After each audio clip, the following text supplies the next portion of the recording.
winners of 8 of their last 9 games with 34 runs scored in their last 3. Our White Sox are the hottest and most dangerous team in the major leagues. And with a win today, the Sox could pull within a half game of the top spot in the division and would complete a Southside sweep of the Central leading Indians. So sit back, relax, and strap it down. White Sox baseball is next.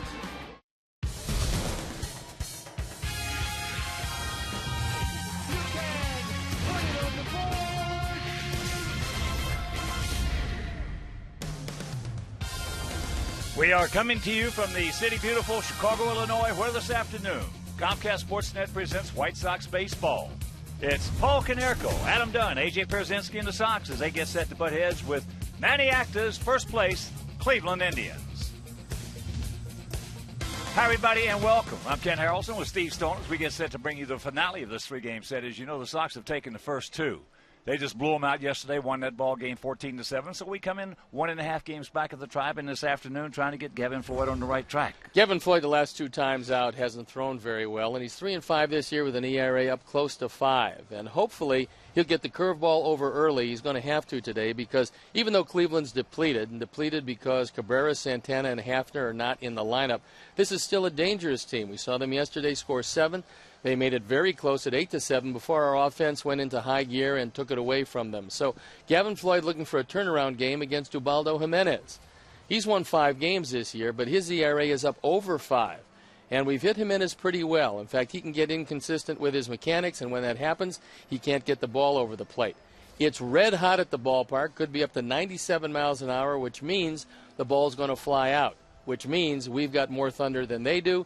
Let's go for the sweep. All right, sit back, relax, and strap it down. White Sox baseball coming your way.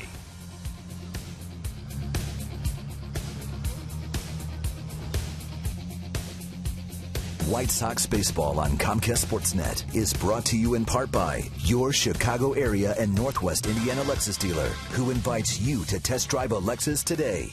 Blue Cross and Blue Shield of Illinois. 75 years being right here in Illinois means no one's closer to your wellness. Experience wellness everywhere. Ford. Drive one. The new wireless receiver from AT&T Uverse. Visit att.com/freeyourtv. Rethink possible. BMO Harris Bank. Helping money make sense. BMO Harris Bank. NA member FDIC. Geico. 15 minutes could save you 15% or more on car insurance. Visit geico.com for a free rate quote. And by Toyota. With great specials on fuel-efficient vehicles. Right now, you can get a lot for less at your local Toyota dealer.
Hot day. It says 93, feels a little bit hotter than that. And the hottest team in all of baseball, the Chicago White Sox, take the field. So we'll take a look at how Manny Acta is going to line up his first place Cleveland Indians.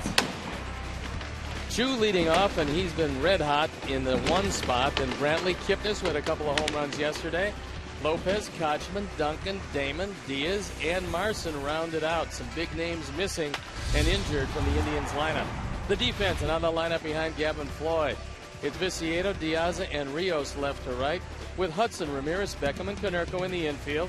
Tyler Flowers gets a nod behind the plate, and our Lexus Pursuing Perfection starting pitcher is Gavin Floyd.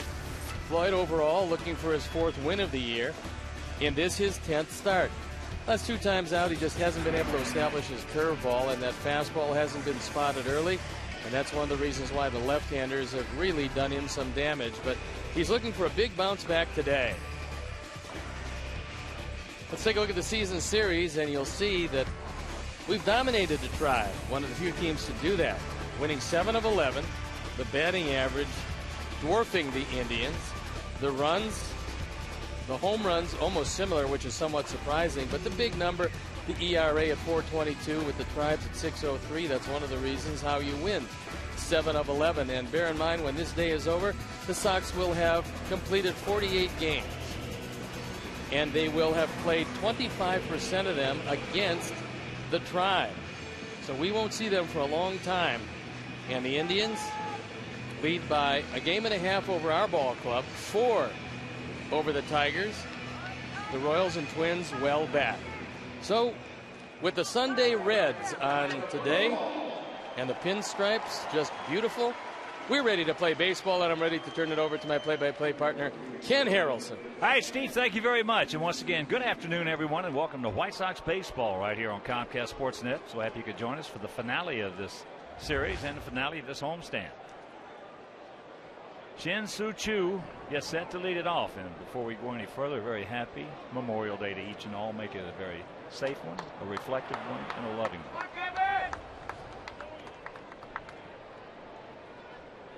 And the first pitch of the ball game. Fastball swung on, fouled away, left side.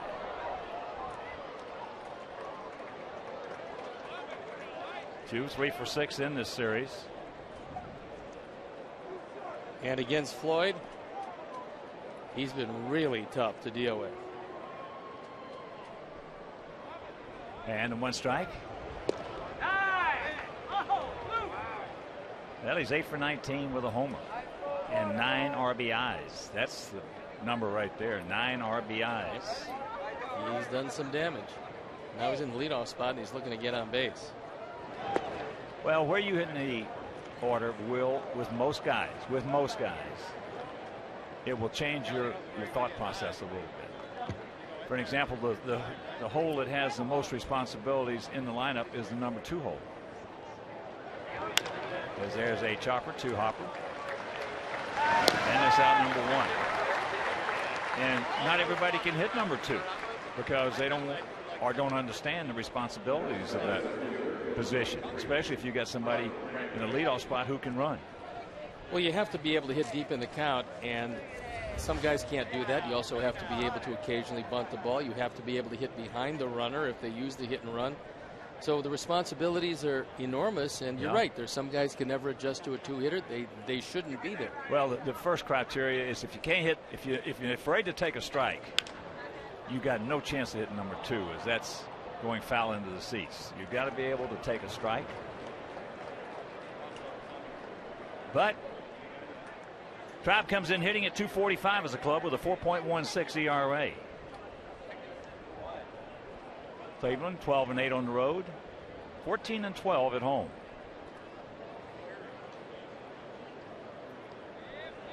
Outfield swung around to the left. Brantley 1 for 4 with 3 RBIs. He's been swinging the bat well against us. There's a strike.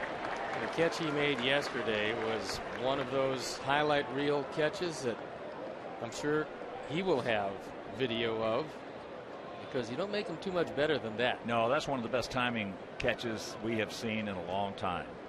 It doesn't get any better than that, really, from a timing issue. There he goes. The old back door.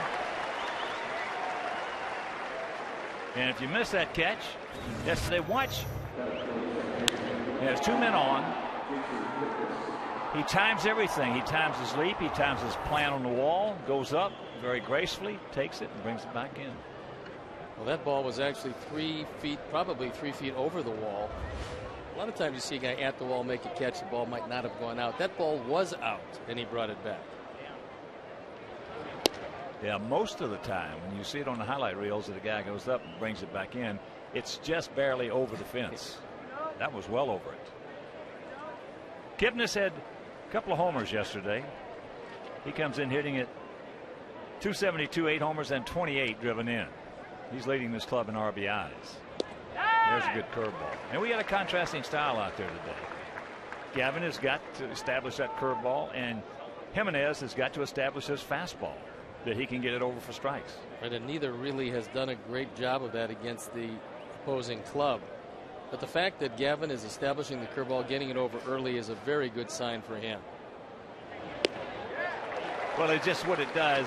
When he gets it, can get that curveball right there to a hitter's eye, it just puts another 6 inches on his fastball. Well, then the fact that, you know, they worked on the cutter. He worked on the cutter with Don Cooper. That's been a weapon for him. But the curveball still is going to be his pitch. And when he doesn't have it, it's going to be a tough day. Well, when he stays back with the upper part, he's got one of the best right-handed curveballs. As there is a base hit. So Kipnis continues his onslaught against us.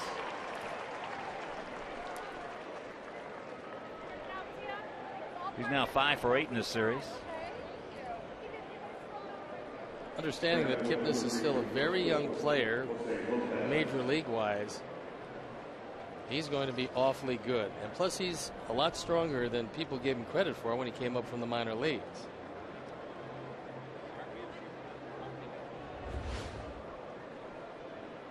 Here's Lopez. Jose Lopez hitting at 250, a couple of homers. He's driven in 10. He's 0 for 8 in this series, but he is dangerous against us. Oh, Tanya! Oh, my God! Well, they have their 3 big boys in the lineup, and that's Santana and Cabrera and Hafner. They'll run 9 left-handed hitters against a right-handed starter. But with the 3 missing, 2 of them switch hitters, and of course Hafner, straight left-hand hitter. They've got 6 left-handers and 3 right-handers that you should be able to deal with.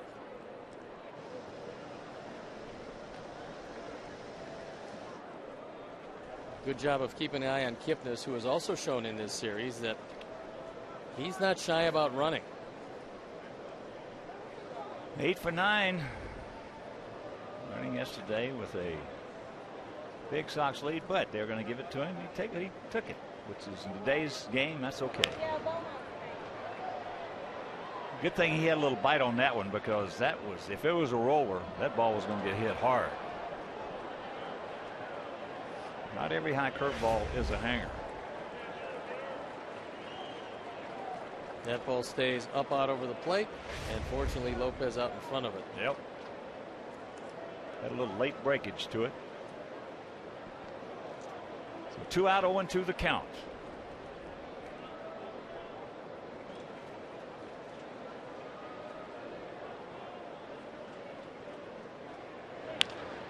That's poked out into right center field. Piazza, Alex, yes, says Rios. Long way to go, but he got there, and that'll retire the side after a half inning of play. It's their guys nothing, and our guys coming to bat.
going to be De Aza leading off, with Gordon Beckham hitting second. Then it's Dunn, Canerco, Rios, Viciedo, Ramirez, Flowers, and Hudson playing third and rounding it out. The defense now lined up behind Jimenez. Duncan, Brantley, and Chu in the infield. Lopez, Diaz, Kipnis, and Kochman. Lou Marson behind the plate, and we will get Ubaldo Jimenez in a bit. And before we show you our picks to click, you at home select yours, as here is De Aza. Hitting at 280, 4 homers, he's driven in 20. Lopez in on the grass at third as he takes first pitch strike. As we mentioned last inning, or the top half of this frame, if Jimenez gets his fastball over and spots it, he is tough. And he got hit. He got hit with a curveball. And Marvin Hudson appealed to Ted Barrett to see if he swung at this. And Barrett said, nope. Just trying to get out of the way. And that's a good man to get on. Let's see if he was giving a little bit of an acting, because usually they will do that. Guys that can run and then take off like nothing ever happened. Oh, absolutely. But you have to limp around first right. at first base. That's right.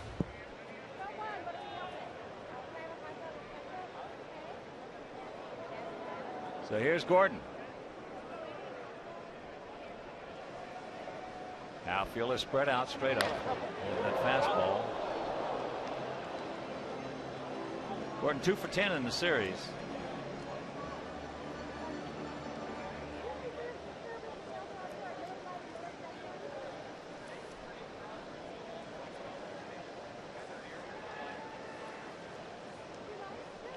And against Jimenez, he's 3 for 11 with a homer.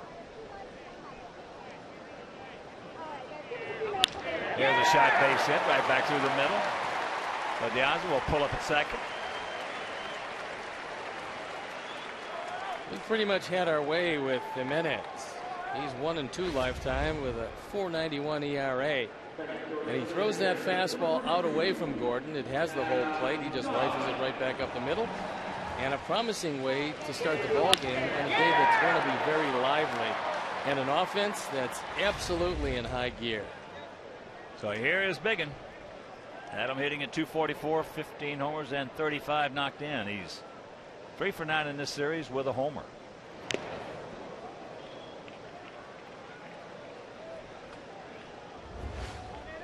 And as we talked about, in reality, that has been the biggest hit of this series. Cleveland came in here. They were hot. Just swept the Tigers. They score very quickly in the top of the first, and Adams' 2-run homer in the bottom of the first just took all that away.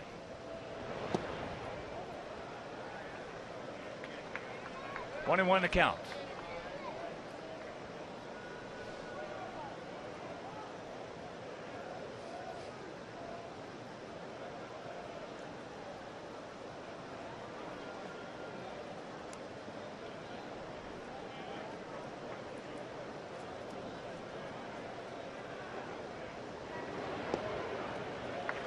And the count goes to 2-1.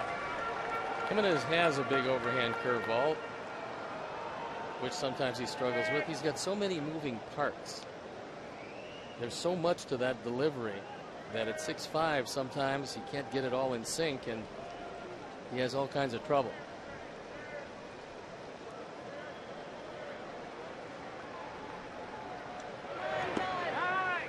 And now the count 3-1 with Canerco on deck.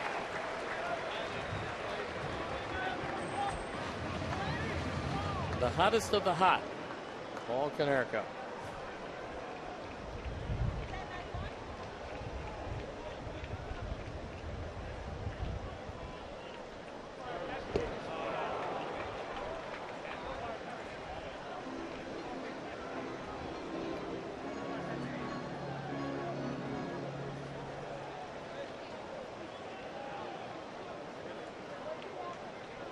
A full count with 2 on, nobody out here in the bottom of the first inning if you're just tuning in. And that'll load him up.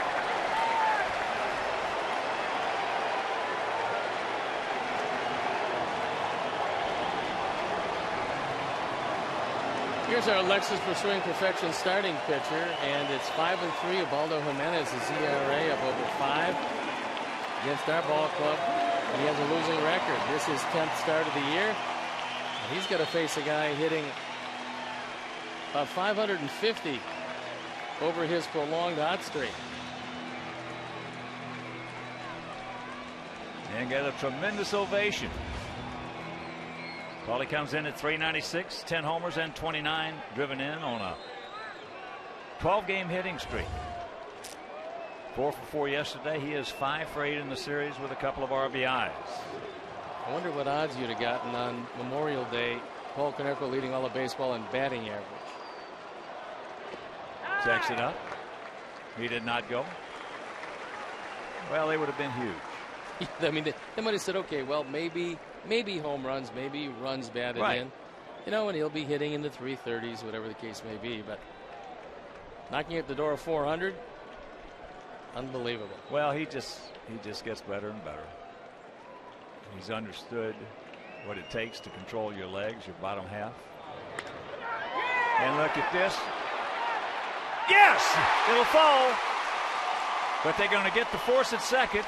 And nothing you could blame Adam for right there. Meanwhile, Piazza scores. Beckham into third, and it's 1-0 Sox.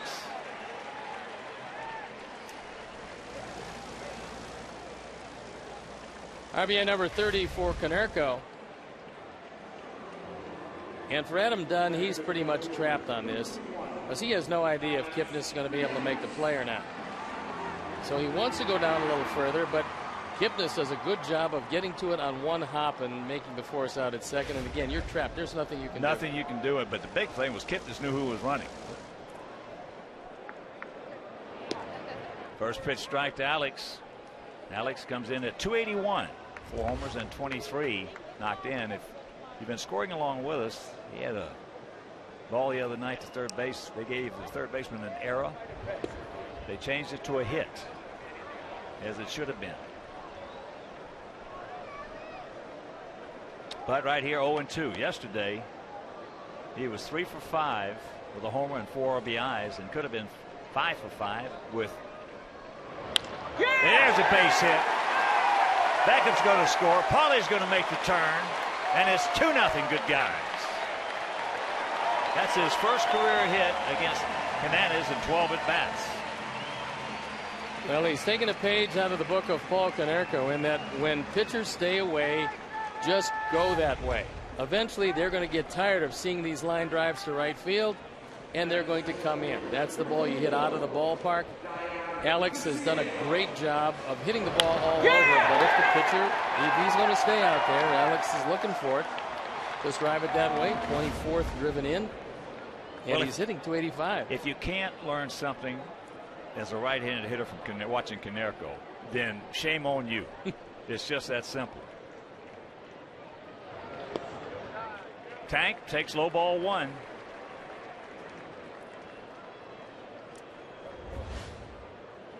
So this all started with Jimenez hitting Diaza, and it's opened the floodgates.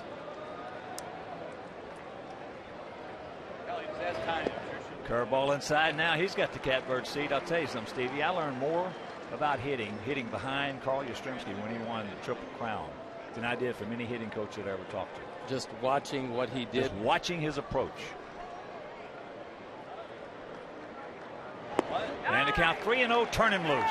Well, when you consider what he accomplished in 1967, which is one of the hardest feats in all of baseball to win the Triple Crown, just observation would be something that he could help the ball club with if they observed him. Oh, my goodness. Just underneath it. Well, it was a little higher than Tank would have liked. He would prefer that ball if he could throw it thigh high. He'd have liked that.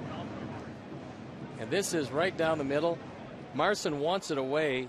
Jimenez, as we've talked about, wild in the strike zone sometimes is worse than just being wild. There goes Alex. And that's into left field.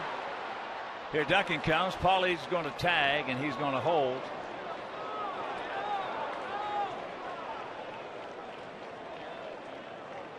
So 2 down.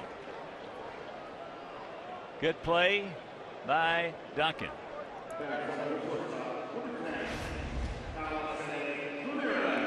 It's a good play, but Duncan doesn't throw very well.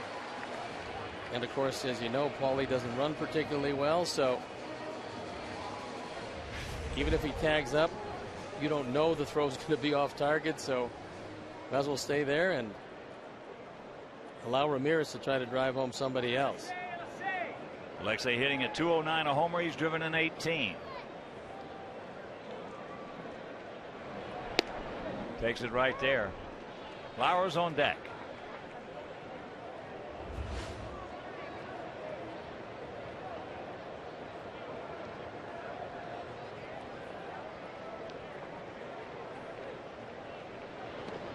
And proportionally speaking, getting back to that play right there, if you're sitting home wondering why, well, Steve just told you. But proportionally speaking, Duncan's arm is a heck of a lot better than Paul's speed. Yes, that's true. That's true. Throw was well off the mark, but it's really hard to anticipate But that. you don't know it, right? No. You would have sent him if he knew that. Big pitch right here, the 1-1 to Alexei.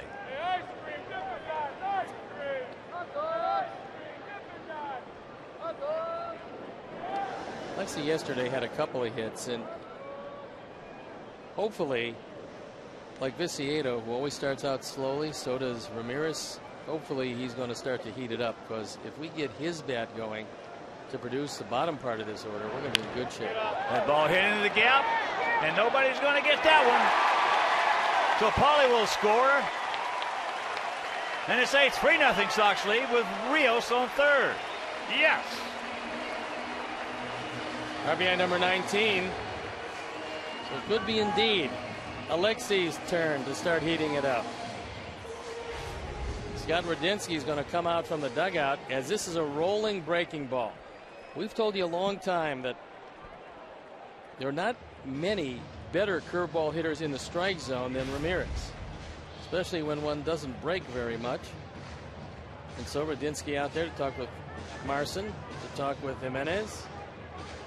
And before he had a chance to settle down, he's down 3-0. And right now, let's check out our Farmers Insurance pick to click this afternoon. Mangio, our director and the crew, well, waiting with Wales. Steve's going with Gordon Beckham. And all the members of our armed services all around the world, past and present. We're going to go with the tank, Diane Viciedo. And here's Tyler Flowers. Okay. Curveball misses. Well, I guarantee you the Indians remember the foul ball he hit in Cleveland, because they've got a car on display in foul territory in left field, and he hit it over the car. Unfortunately, not fair, but real long. Takes the strike to even the count at 1. Outfield straight up for Flowers.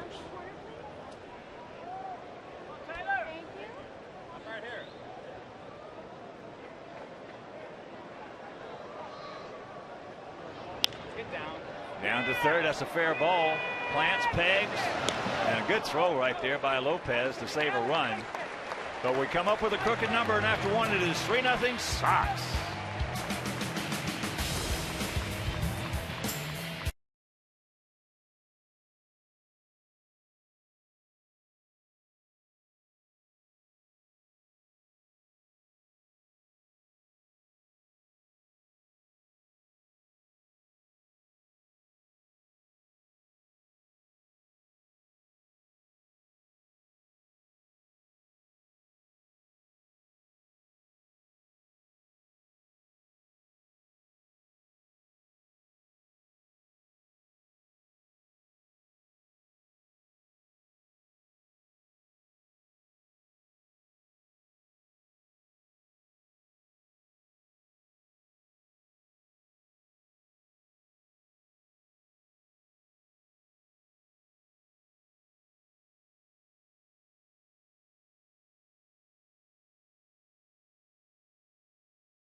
Miller time later in the game, brought to you by Miller Lite.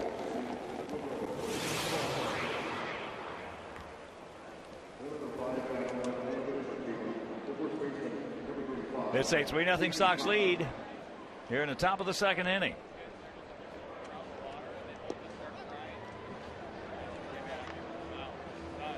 Dave Ross. Parents right there in the middle of your screen. Dave, of course, has been with us a long time. He does a terrific job. Baby Hawk.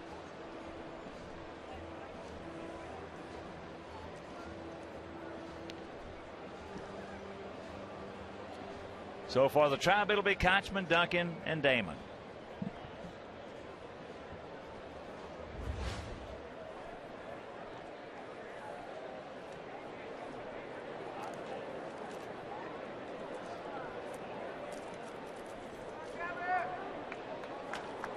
Kochman comes in at .217, 3 homers. He's driven in 15.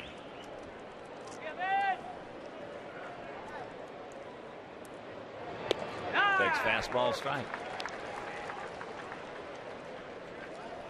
That velocity today for Gavin Floyd is up there, 92, 93 consistently. Last start, he was around 89, maybe 90. Well, so he threw a lot of 88, good. 89ers. Yeah. He's feeling pretty good right now, I believe. He's staying back a little better, too, with that chest. That's, you know, hitters have a certain thing that you'll notice with Gavin. When he keeps the chest back, he's able to get over his chest and get that curveball going with some bite on it, versus opposed to getting his chest out. Now he's got to go around it a little bit, and it's tough for him to. If he's either going to throw it in the dirt or he's going to hang it. That's a base hit by Kochman. Well, for 4 starts, Gavin was thrown about as well as anybody. He had 4 excellent starts, ERA 126, opponent's batting average 165, and then the last 2 starts, he's run into a buzzsaw. Opponents have hit 409. You see 18 hits in 9 2/3 innings. No wonder he's lost both of those. But he didn't have near as good a stuff as he's shown in the early going here. So now he's just got to locate it. He should be fine. Shelley Duncan hitting at 200, 4 homers. He's driven in 11. Duncan, a real good fastball hitter. And he missed his fastball there. It was right down the middle of the plate. Well, he's not going to hit them all. Nope. He is 1 for 9 lifetime off Gavin, and that 1 hit was a homer. He's 1 for 3 in this series, and that 1 hit was a homer.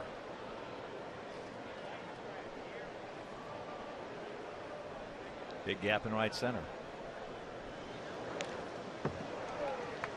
Quick slider. Cutter. Curveballs, sliders, cutters. They'll all mystify Duncan. Miss with a fastball, and he will hurt you. There's a lot of guys. There's a lot of guys who could not hit the curveballs, the cutters, or the sliders, and yet they're going to be in the big leagues. As long as you can cover that fastball, you got a chance. And that's for all you youngsters out there. Just because you can't hit a curveball, big leaguers can't either. A lot of them. There, he made a mistake with a roller, and that's down into the corner. So trouble of brewing right here. He made a bad pitch right there, especially on 0-2.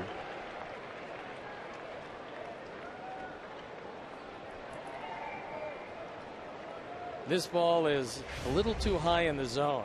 See where Tyler wants it. He wants it down. He doesn't get it down. That one doesn't do too much. It is a cutter, but it almost cuts out of the ballpark. Tears up the wall, by the way. And it's a 2-base hit. So the Indians, as they did yesterday, just battle back from an early deficit.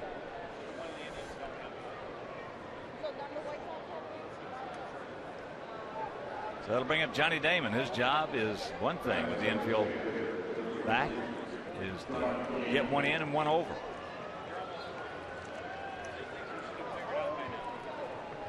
Against Floyd, you look at those numbers and they're just startling.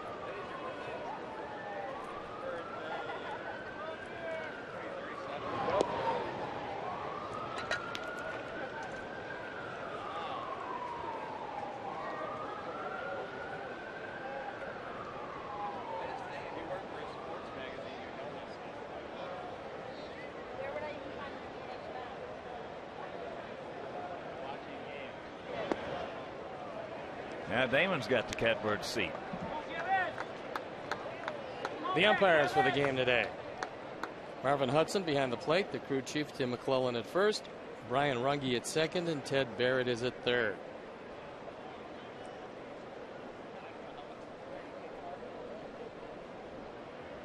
.38-year-old veteran Johnny Damon.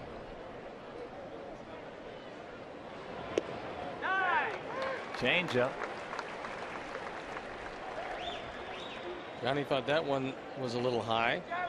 Gavin got the benefit of the call.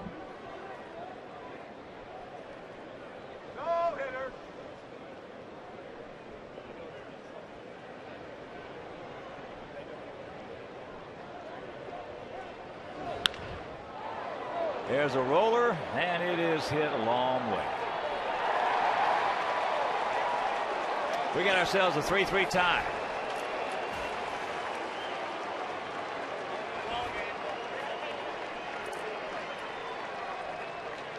First home run as an Indian. Damon's now driven in 5. His reign of terror against Gavin Floyd continues as Tyler Flowers wants it down, and as you can see, that ball splits the middle of the plate and there's nothing on it. Too lively a day for this one to stay in the park. So here's Diaz, the shortstop. Switch hitter, young fellow. He's got 4 major league at-bats against us and 4 major league bats in his career. He's 0 for 4.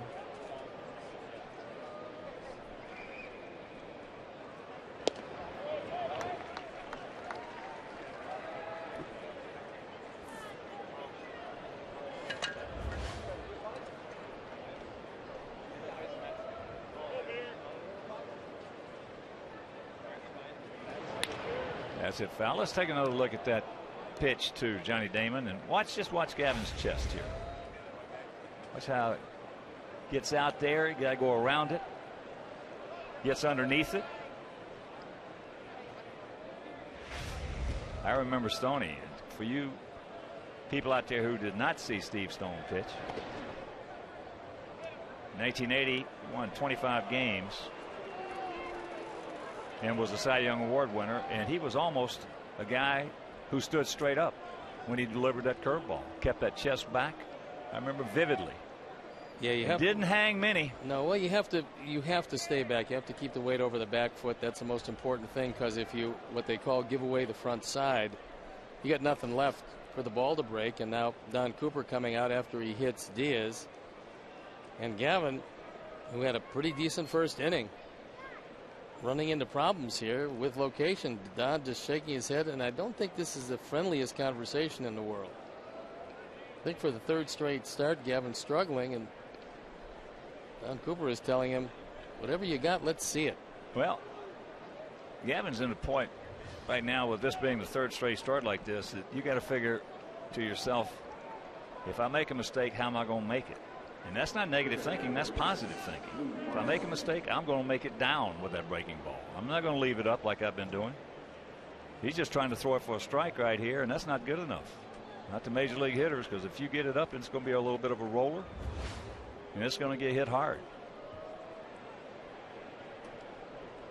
So here's Lou Marson.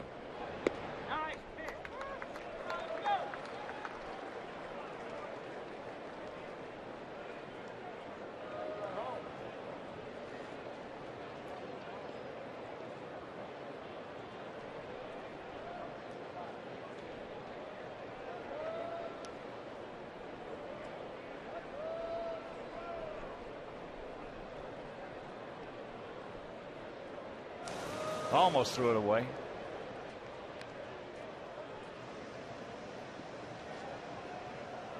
Outfield playing Marson as an off-field hitter, which he normally is. He does run particularly well for a catcher. Gavin's still trying to throw that ground ball, however, something that he hasn't been able to do too often here. 0-2 the count to the 25-year-old receiver.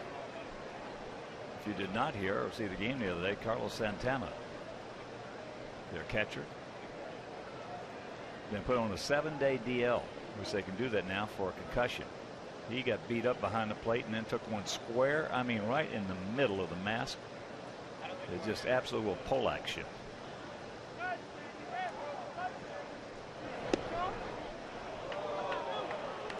One and two. A very good rule that they've instituted, by the way, because you don't put a guy on for 15 days who's hurt with concussive syndrome. You lose him for 7. If he's okay, you bring him back. But because there's more awareness about concussions these days, they want to err on the side of caution. There, he tried to get in, didn't get in enough. So the beat goes on, and we're talking about that. Let's take a look at Steve Stone's delivery here. Wow.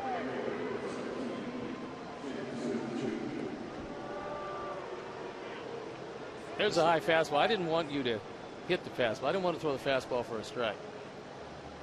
That's the one I wanted to throw for a strike. Run that. Can you run that second one again? Let's watch this one. That's another fastball. At one time, Steve was a very hard thrower there, but you can see that chest is back. Well, the wind was blowing out that day. It was 1,000 miles an hour, for God's sakes. You can still keep your chest back and hang it. Oh, but not as many. I hung a lot of them, and they went a long way. There's a strike to Chu. So they have 3 in, still nobody out with 2 on. Those uniforms of the 76, 7, and 8 variety. Oh, they were dandies. There's a good curveball.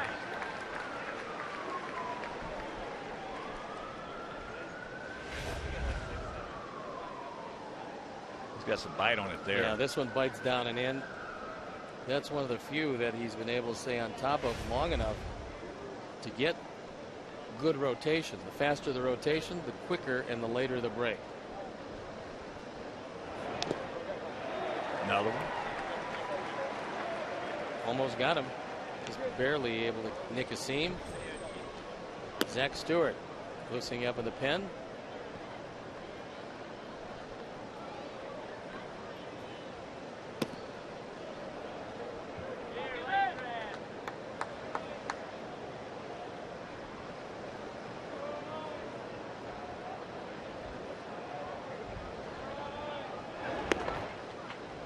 Tries to get into bite on the high heater. 3-3-0 for us, 3-5-0 for them.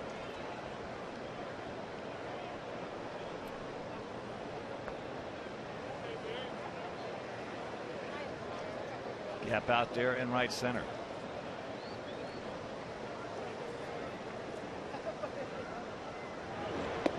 He gone. Down and in, got some Coop got all over his behind about it.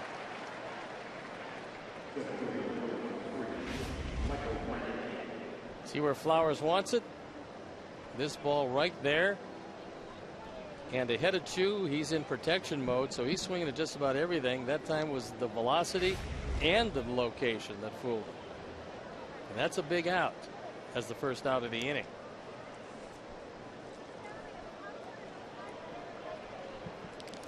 So here's Brantley. He struck out, called out on a curveball, a good curveball.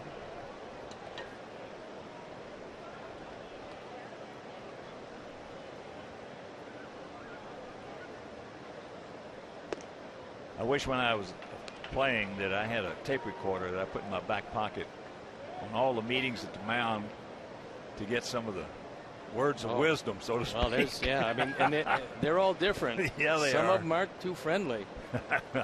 Some of them are encouraging. It really depends on the personality of the pitcher and the pitching coach knowing how to get the most out of it.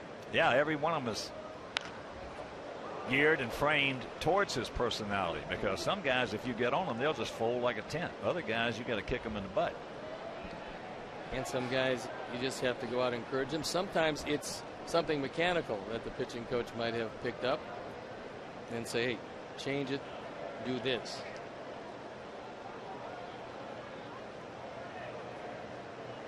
You saw Don on the phone before. He was calling to see if Stewart is ready to go. Oh, yeah. Oh, yeah. That was a yacker right there. So Coop put it on him. 80 miles an hour. He throws this one with conviction. Take a look at the bite on this.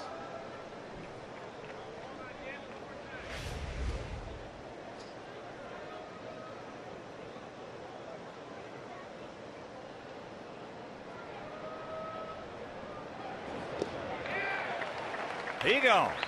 He's not hanging anything right in the last two hitters.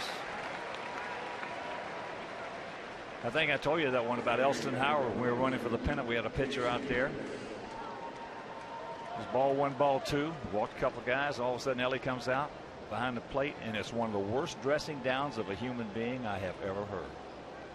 He absolutely undressed him right there on that mound and told him if he didn't start throwing strikes, he told him what he was going to do to him after the game. Next pitch was strike one. Next pitch was strike two. See, he convinced him. Yeah, he did. It was a positive meeting. Sure it was. He was positive he was going to beat him. And there's a breaking ball strike to Kipnis, who singled into left center.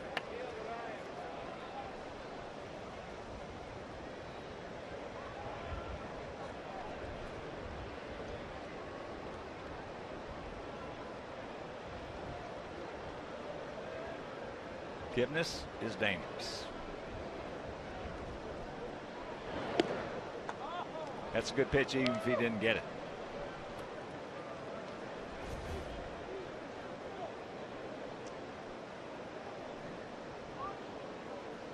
A lot of pitches on a very warm, very humid day. It's up to 94. But with the heat index, much higher than that.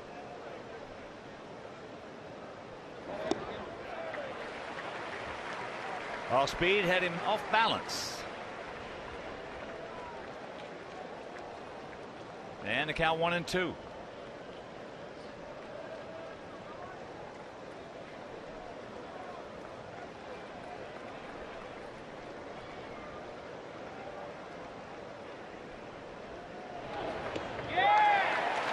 He got some good hooks going. Coop must have said the right thing. That'll retire the side, but they tie it up. We'll go to the bottom of the second.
Steve said it's a lot hotter than that down on that field, and then the sun sitting around. No doubt about that, but it's a beautiful day for baseball. Yes, it is. It's a great day to pitch. However, it is a very lively day, and if you could grab a bat, you'd probably want to go up there. Now they're going to come out and check on Jimenez. But let's get him back to Floyd. The difference, okay, and you said in the first inning he had it. Starting off the second inning, he did not. All of a sudden now Coop goes out there and he throws every breaking pitch with conviction. Well, that's it. And I think that's pretty much what Don Cooper told him. He said, look, you can't pitch the way you're pitching. And if you continue to do that, you're not going to be out here very long. And if you don't want to be out here, we'll find a guy who does. So get beat with your best stuff. Don't get beat with your second best, or don't get beat with pitches that are lazy with no break. Throw each pitch, each and every pitch with conviction. What Tyler puts down, if you don't like it, switch it. But whatever you throw, I mean, really bust it in, and that's exactly what he did. First pitch strike to Hudson. Orlando 4 for 17 lifetime off Jimenez. Backs that up with a 93-mile-an-hour fastball on the count 0-2.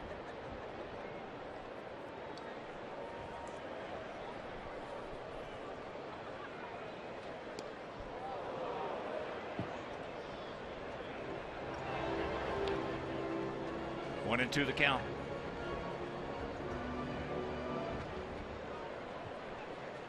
Three runs on 5 hits, no errors for them. 3 runs on 3 hits, no errors for us. And that is just foul. There are guys in baseball that are known as rappers. Jimenez is one of those guys. And by rapping, you see what he does with his hand? That means he's got to unwrap it, come up, get on top.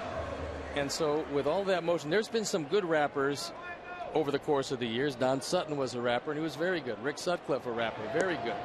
But the majority of the guys who rap like that, either one, they hurt their arms, or two, with their control, they're inconsistent because it's a lot of moving parts instead of the simplicity of motion.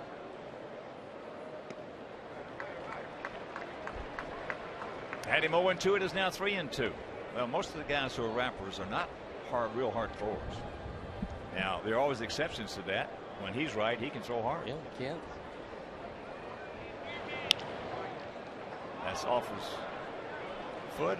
Well, he just slipped or what? Marvin Hudson's going to say, "What's up?" Did he turn his ankle getting out of the box? Well, it looked like he did. And right there, you can see it stepping either on the plate or behind it, as the ankle kind of gave way right there. And as good a defensive third base as he's played, we've got to hope that that's okay. Getting a little thin down there. Yeah, Brent Morrell on the DL, but fortunately, it's not an operational procedure that's going to have to take place. He's just got a bulging disc that therapy will take care of. Brent, you and I've talked about it. We knew something was wrong with his back, especially from the middle out. He just couldn't reach out there with his lower half to get it. Well, the news is pretty good. The funny thing, it didn't affect his defense at all, just his hitting. He says that things are getting a whole lot better. He's feeling good.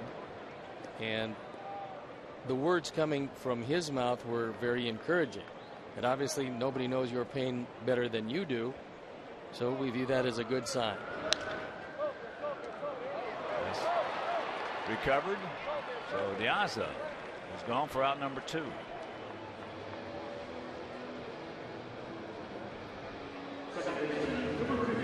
Yeah, Brent with Brent, though, that was a direct case of how his back felt and how he swung the bat. I mean, you could see it in times when the back was good. He actually was showing signs that he might be coming out of it. Then all of a sudden, there was no coverage on the outer half at all. I mean, maybe a foul ball at best. And then you could tell that that back was giving him all kinds of problems. So sometimes from the middle out, he wouldn't even swing, even though it was a strike. So here's Beckham. He singled and scored. Takes that breaking ball low and away. We definitely need Brent Morrell back in that lineup, healthy. Not when he's hurting, but healthy. Jimenez had a big year in 2010. He was 19-8 with an ERA of 2.88 in Colorado. That's fairly spectacular when you consider that ballpark.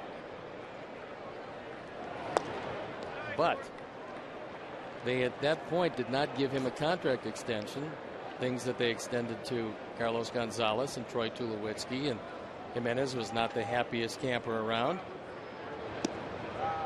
let his feelings be known.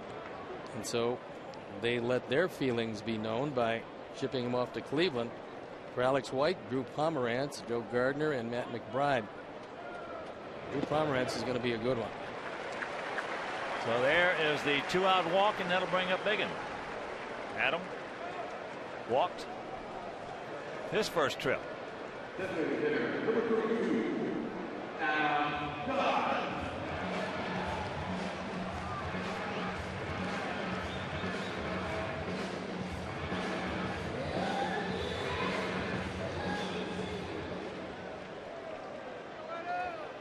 They have the shift on. Kipnis out there in right field.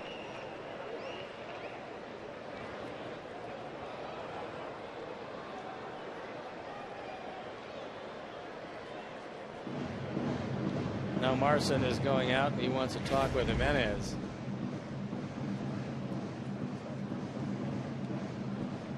Does his best to make sure there's no advancement by Beckham. Marson's really a good blocker of pitches. And a reminder, Friday, June 1st, come see our Sox take on Seattle at 7:10. All fans are invited to stay for a post-game fireworks show presented by Palmer House Hilton. Palmer House Hilton, the official Sox Fest hotel of our White Sox.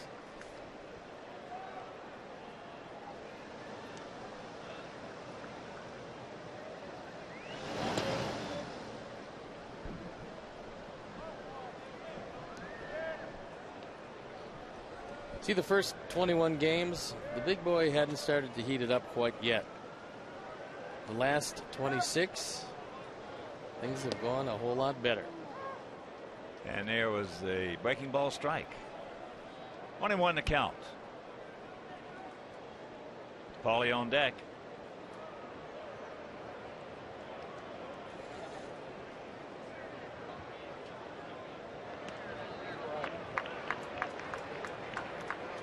And advantage goes back to Dunn.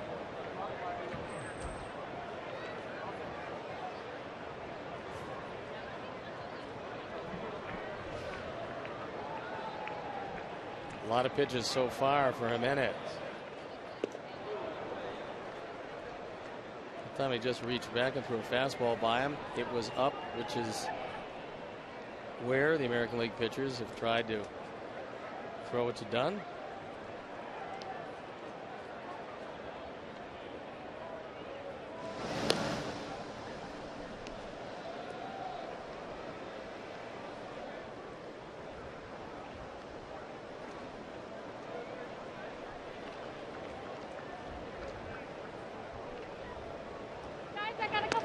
That's too high, so a full count.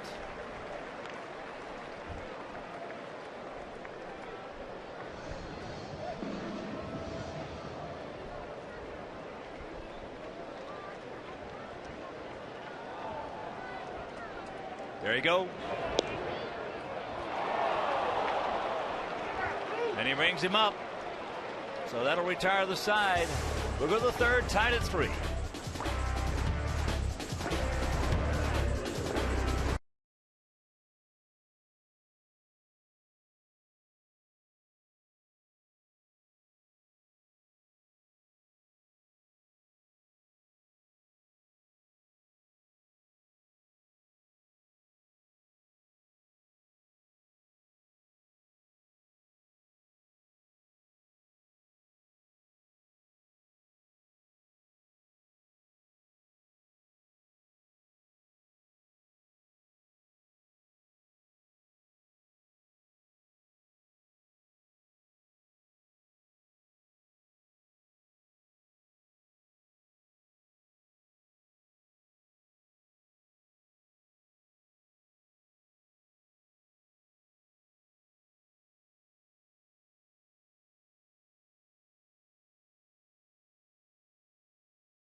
at Tropicana Field. Tune in as we welcome Tom Wimpy Patrick back to the booth for the entire Sox Rays series. So don't miss Sox Rays tomorrow afternoon at 1:30 on Comcast Sportsnet, fans' best friend.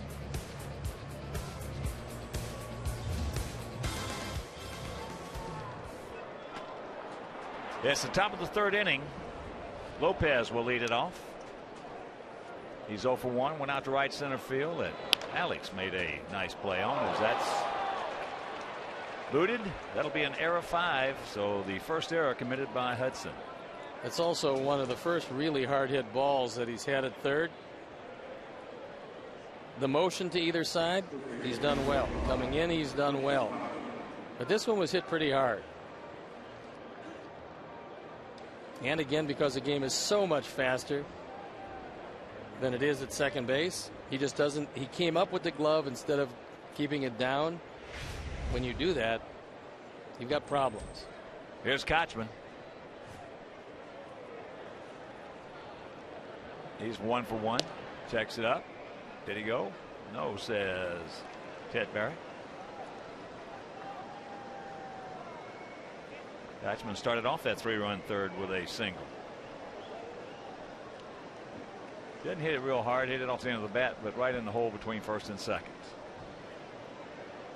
Short lead by Lopez.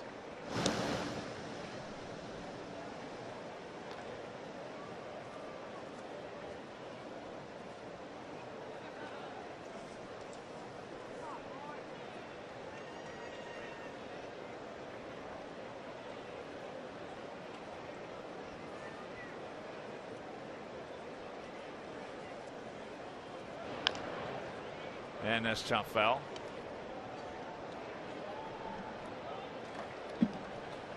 And stay connected to your Sox all season long. Like us on Facebook, follow us on Twitter, pin us on Pinterest, and reblog our unique Tumblr content. So visit whitesox.com/connect. We'll do it.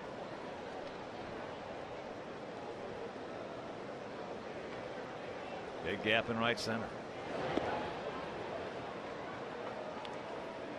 Change up high and wide.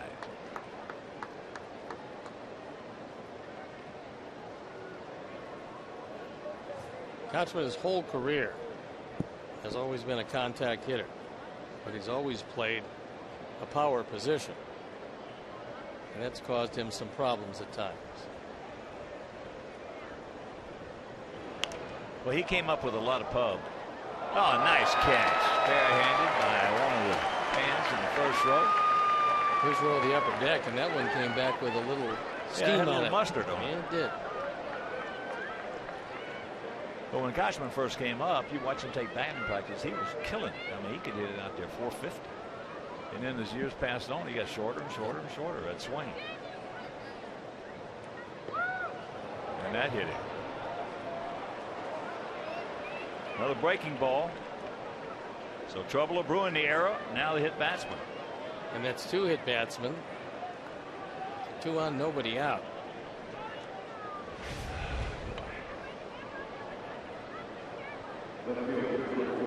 We always talk about the back foot breaking ball, but we don't talk about the back foot breaking ball actually hitting the back foot.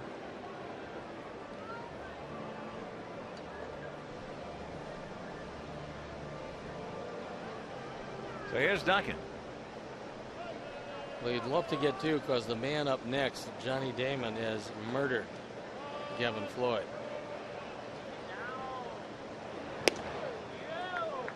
Checks it up, takes ball 1. Duncan doubled down into the left field corner. Got an 0-2 breaking ball up like a cutter or a slider. Not a good pitch at all on 0-2, and he made Gavin pay.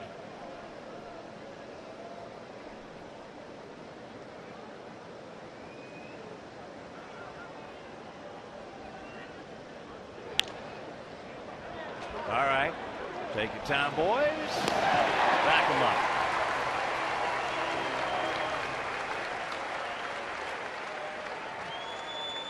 And that's what we're talking about. So now. Oh, and now you're copying Roy Rivas. Every time we win. Now that's what I'm talking about. Well, we asked for a double play. So now you got to be careful with Damon, because you do have Diaz coming up next. Maybe he'll be a good hitter. He's just not as dangerous as Johnny Damon right now.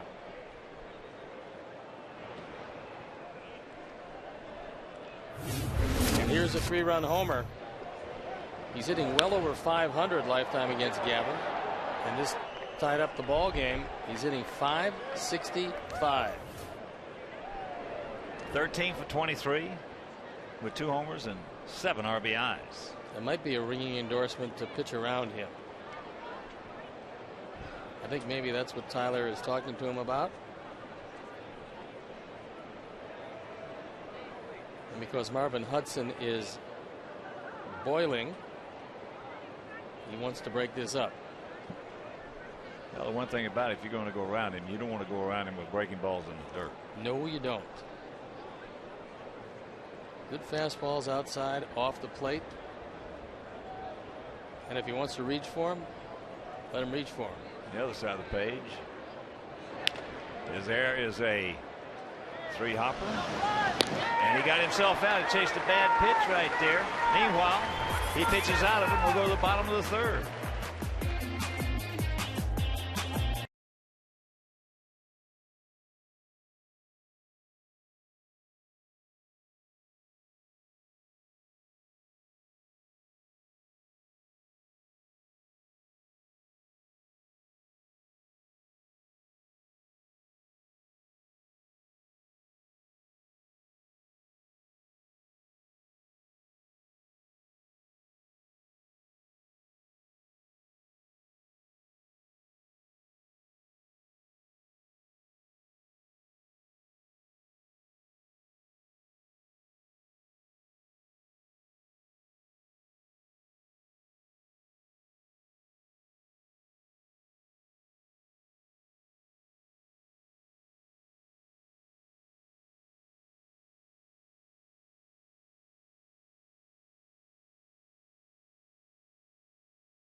Franchise record for most 20-win seasons.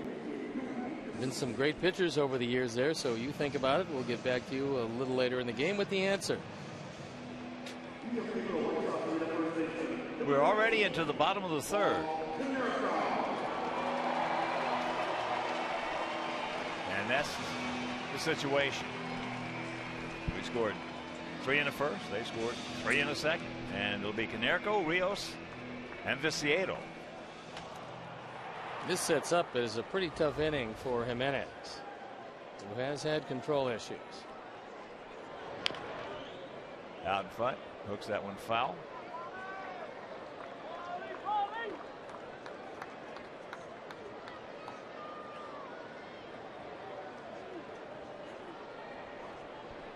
Paulie has the answer to the question, when is a base hit not a base hit? The last time up. The 4-6 force out. That really Adam Dunn was absolutely trapped on, and there was nothing he could do, so the ball fell, and Kipnis did a nice job jumping at it, getting back in for the force at second. Well, sometimes a hitter will get upset with a runner for that, but not in that situation. No. That breaking ball hit right to Duncan. So a hang with him for Paulie.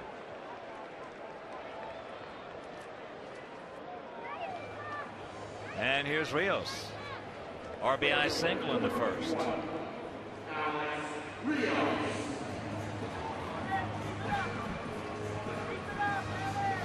Alex has his average up to 286. If you missed that game last night,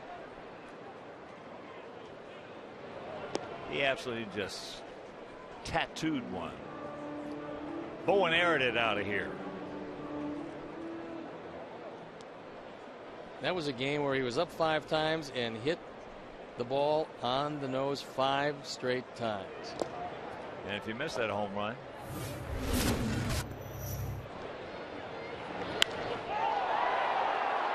Well, he had a home run taken away early. That time decided that he would leave nothing to the imagination by going way out of the park. And the count 3-0. Turn him loose.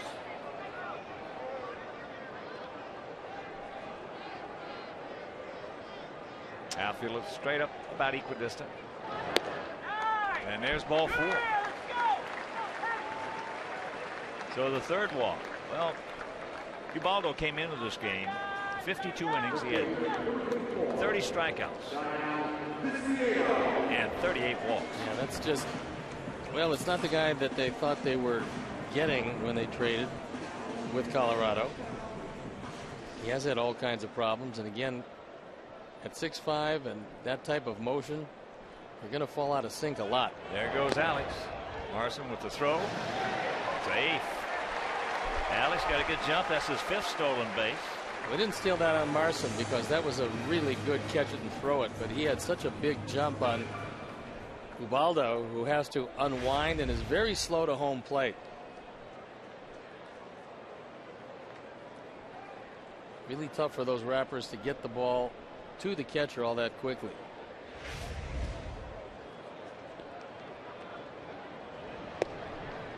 Breaking ball. And the count 0-2.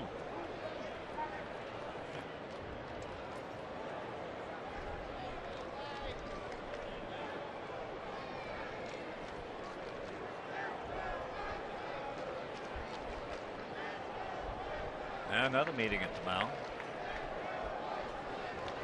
Tank hitting .262 of those 10 homers and 23 RBIs as he stands up at that dish. Last 12 games, batting average terrific, but look at the slugging percentage. .891, 7 home runs, 18 driven in 12 games.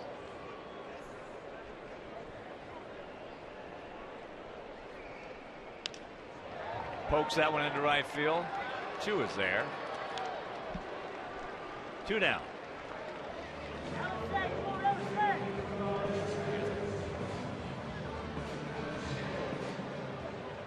Have you seen the White Sox Dynamic Ticket Deal of the Week? We'll enjoy a variety of price options for specific games and seating locations. Now, the best tickets in the best locations directly from our White Sox. So buy early and save with the White Sox Dynamically Priced Tickets. Visit whitesox.com/pricing. And you'd have to say at this point, this team is getting awfully entertaining to watch. There's a little looper, and that's going to fall. So here comes Rios. The stolen base will break the tie on the base hit. Alexei now 2 for 2 with 2 ribbies. He's now driven in 20, and we can't think of a better time for Alexei to start to heat it up. He had 2 yesterday. This ball, a good pitcher's pitch. This is low and away on the outside corner, but he drops it right over the head of Kipnis. No chance for Chu. And Sox run themselves into the go-ahead run. That'll bring up Tyler. Flowers went out to Jose Lopez at third.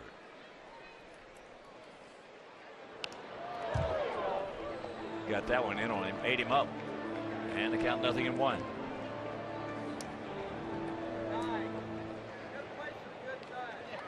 Did you face a wrapping style pitcher in your time that you couldn't see the ball very well? Yeah. I didn't hit them at all hardly. They had all such good breaking balls. There he goes. That's high into center field. Well, a pretty good job by Kipnis actually on this one, because that ball clearly airmailed the second baseman. So what Kipnis did was he kind of leaned on Ramirez to make sure that he couldn't get up, locate the baseball, and then Brantley came and got it. This is a straight steal because Ramirez never looked back, and then you see Kipnis there. He's straddling the bag with the glove on Ramirez. Ramirez couldn't pick up the ball anyway, but it's a good, thoughtful play. Kipnis has shown us, even though he came up as an outfielder, he knows what he's doing at second base. Yeah, he's going to be a good one. I was going to say, another one of those guys with very high baseball acumen. He is going to be a good one. A real good one. And it doesn't hurt that he's got some pretty decent power, especially for a second baseman. Pick him up, Tyler. Good eye.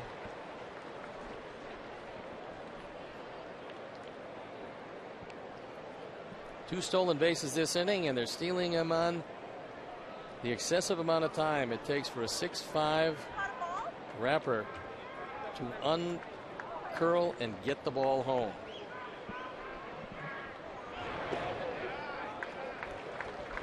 Yeah, the only time I ever had any success with rappers is when they couldn't get the breaking ball over. Then you're sitting. It's pretty easy to guess if you're guessing one pitch. Yeah, right.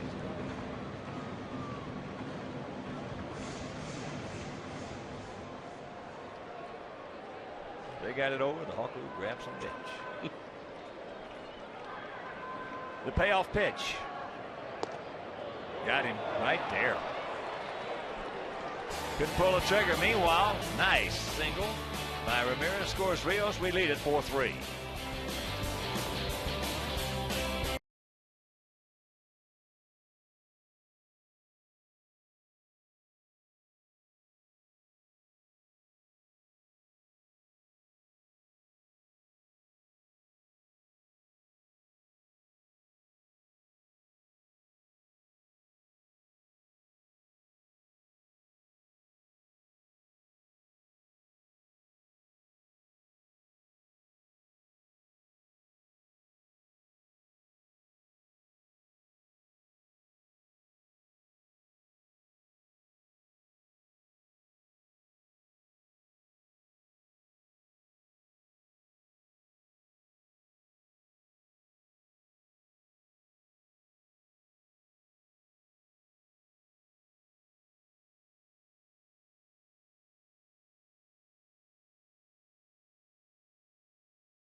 Taco Bell.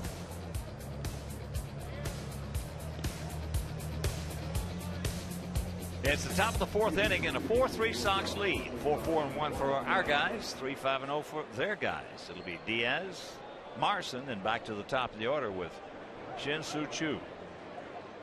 So the Sox, after this game, will board their charter, head on down to St. Petersburg for that 3-game set against Joe Maddon's Tampa Bay Rays. While we're doing that, Cleveland will board their charter, head on back home. They'll head on back home where they have 3 with Kansas City and 3 with Minnesota. Then after that, they go to Detroit and St. Louis. And in Tampa Bay, it's going to be day game, night game, day game. The off day Thursday, and a lot of our guys are going to be pretty happy with that. Before coming home to entertain Seattle, Toronto, and Houston. So a prolonged homestand. And that's good the way they've been playing at home during this homestand.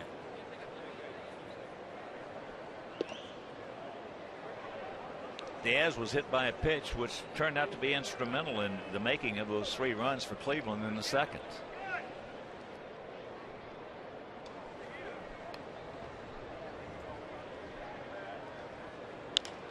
And that might be his first major league hit.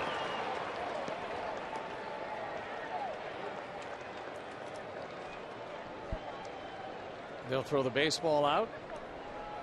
It will wind up in a case on the mantle. in the Diaz household forever.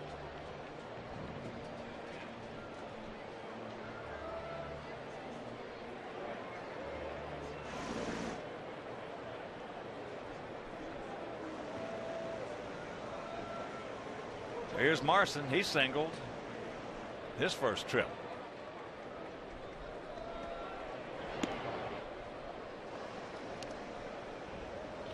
That was pitch number 60 by Gavin. Here was nobody out in the top of the fourth.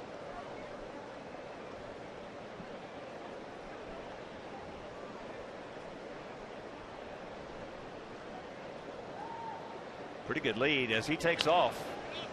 And that pick foul straight back to our left. You didn't have the artificial surface in your day. So what did you guys do to try to keep cool? I mean, you were in Kansas City, and that's about as hot as you're going to get, obviously. At that point, they didn't have Texas. That's awful. But what'd you guys do? Well, I played in Dallas AAA, so I knew that. But, you know, what we did was, as there's a good strike, and the count 1-2. The hottest I can remember being in Kansas City was 126 in the dugout. And that was in the shade. On the field, who knows what it was. But they had buckets of what they call Florida water for us. And they're lined up down in the runway. And you go down and you just step in them. Leave your shoes on. You just step right in them. Cool your feet off. Watch out. That got him. Curveball. So that's the third guy he has hit. All with breaking pitches. Got him in the helmet. And that's exactly what Manny Acta is going to look for. Trainer coming out is going to look at him. So trouble brewing again. First two men aboard. Last inning was an error and a hit by pitch. This time it's a single and a hit by pitch. That one looked like just kind of skinned it. Didn't look like a solid blow. We'll have to see what is going to be the result of this. That hit on the side of the mouth, so the seams, probably more than anything else, opened a bit of a cut. But he's not going to want to come out. No, and they've got some catching problems over there as it is. As long as the teeth are okay, there undoubtedly is no concussion problem.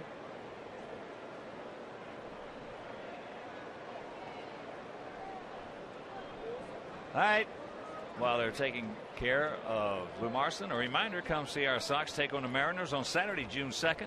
First 20,000 fans will receive a Carlton Fisk replica statue provided by Mission Foods, the official tortilla and tortilla chip of the White Sox. So purchase your tickets by visiting whitesox.com or calling 866-SOX-GAME. I took one home last night to my wife. We took it out. First time I'd seen it. And that is a nice replica statue. Make a terrific keepsake.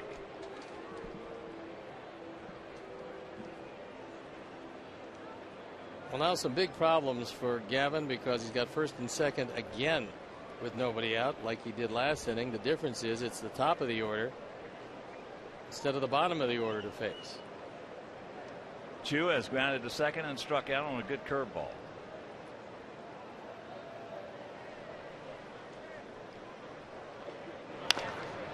All right, boys.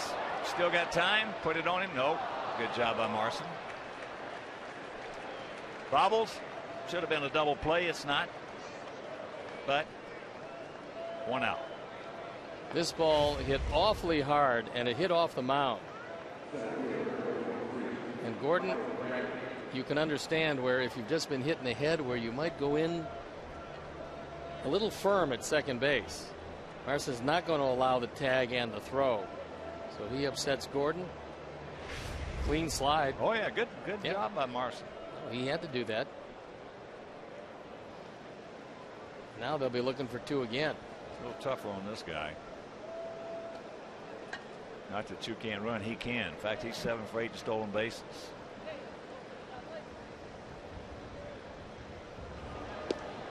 Good breaking ball. What you want to see with Brantley, who's been a strikeout victim twice, is keeping that breaking ball away and allowing him to roll over it and hit it at Gordon.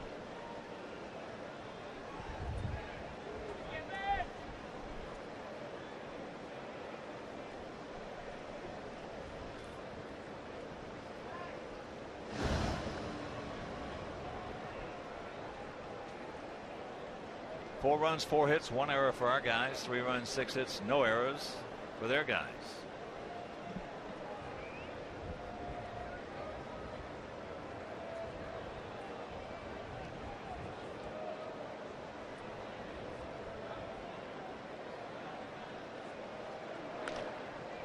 It's that foul, and he jumps out on top of Brantley. 0-2.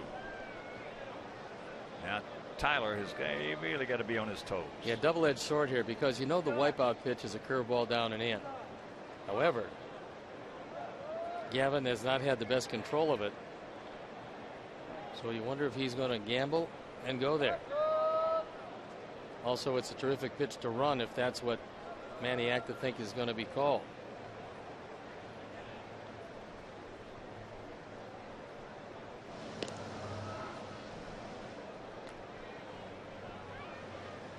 Gap out there in right center. This next pitch will be number 67.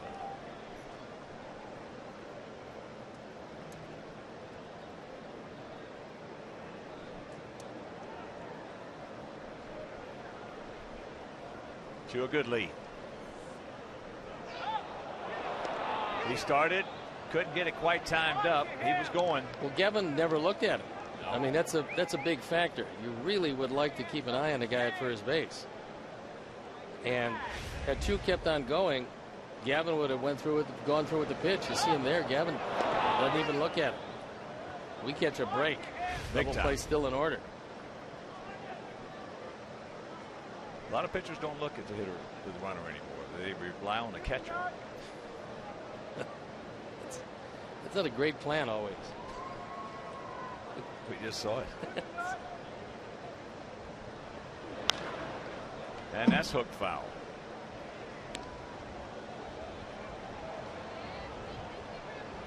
So the count hangs at 1 out, 1-2. To Michael Brantley.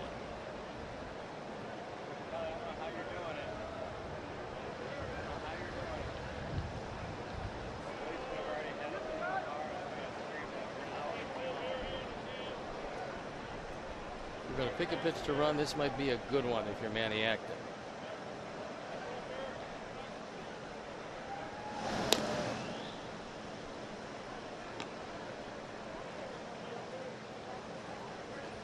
Sox trying to sweep the Indians and pull to win a half game of first place.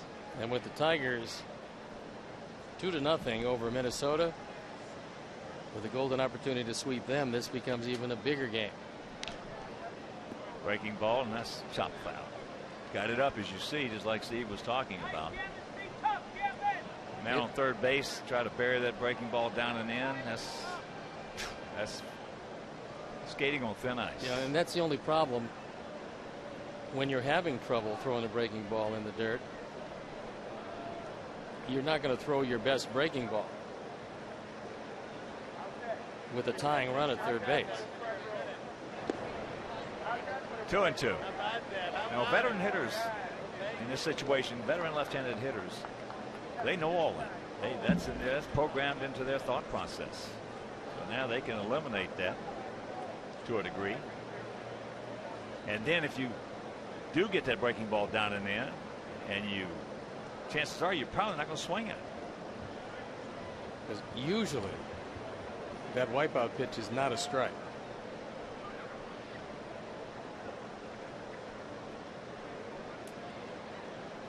Long set again. And there's a base hit. So Chu will pull up at second. And this game is tied at 4. So we scored 3 in the first. They came right back in the second with 3. We score 1 in the third. They come right back here in the top of the fourth. Let's get out of this inning and pull them scoreless, and let's get one in the ninth. RBI number 18, and he hit a fastball. He took it right through the right side. Well, that situation took his best pitch away from him. Yeah, it did indeed.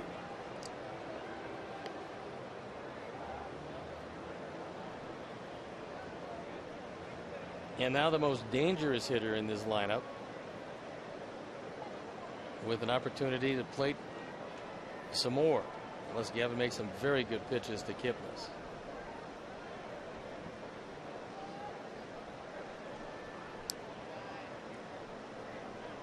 Kipnis is singled and struck out. Struck out swinging on a good curveball. And there's a base hit. Station to station. So Sox packed with Indians. Just one out.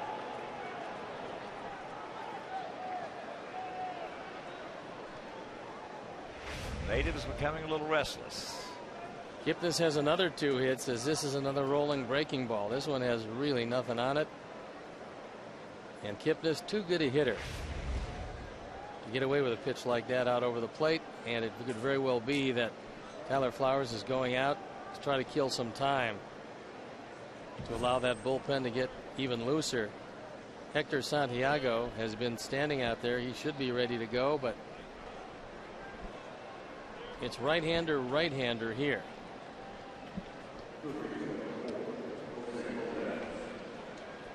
So here's Lopez. He has gone out to right and then reached on an error by Hudson at third.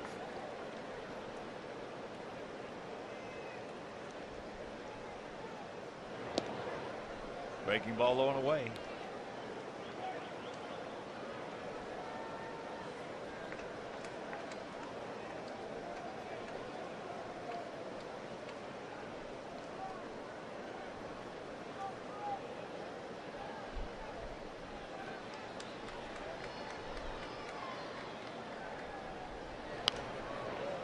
And the count evens at 1.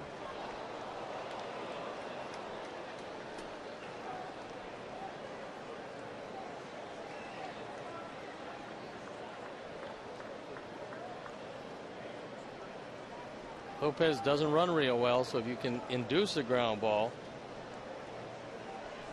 he'll most likely ground into 2 and get out of the inning. He's lucky that last pitch didn't get hit hard. Now he's up in the count. 1 ball, 2 strikes.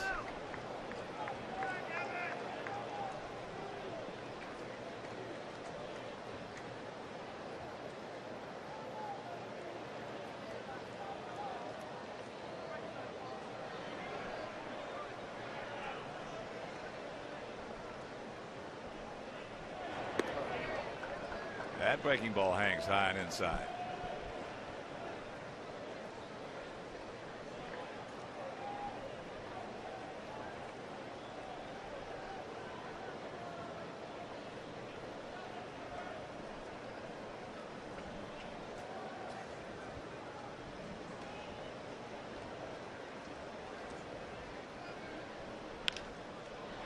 To the plate. There you go.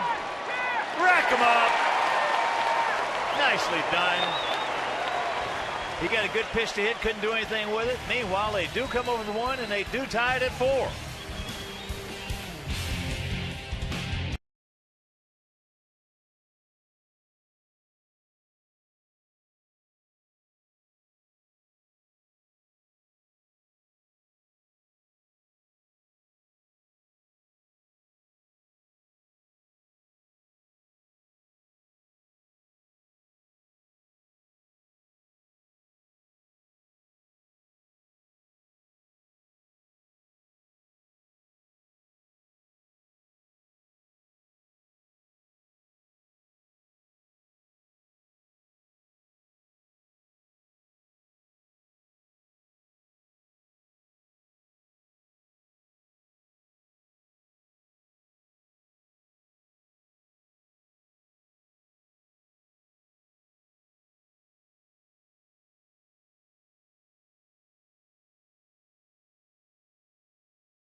Those 20-win seasons, and I'm sure a lot of you felt it was Bob Feller.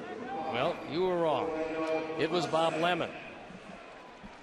He was my manager when I was here with Chicago White Sox. A great pitcher. Went from a position player to a pitcher. Had a terrific sinker. And 7 20-game seasons with the Tribe. Well, his counterpart was Stan Musial, who went from a pitcher to a position player. How about the Babe? The Denora Greyhound. Hudson takes first pitch strike in a 4-4 tie here, bottom of the 4th inning. They have 8 hits. We have 4. Yeah, the Babe. Babe for a long time had the World Series record for consecutive scoreless innings, broken by Whitey Ford. What do you have, 16 consecutive scoreless? I think it was more, maybe. But anyway, one of my first managers roomed with him. Lloyd Gray was a little left-handed pitcher. He told us some stories about Babe that would just knock your socks off. How about Jimmy Reese? Remember Jimmy Reese? Jimmy Reese with the fungo. He said he roomed with Babe's suitcase. Yeah, that's what Lloyd said, the same thing. He backed up Jimmy's story. Yeah, you got to the ballpark, you got to the hotel, you got everything there, and then there was Babe's suitcase. You'd see him at the park. Full count. I remember the day Babe died, 1948. 7 years old. Fouls that back, and I'd been outside riding my bicycle in Woodruff, South Carolina, where I was born. And I was really into baseball at that time too, because Woodruff was a very sports-minded young little city. And I came in and my mom told me Babe Ruth had died, and I started crying. High into center field.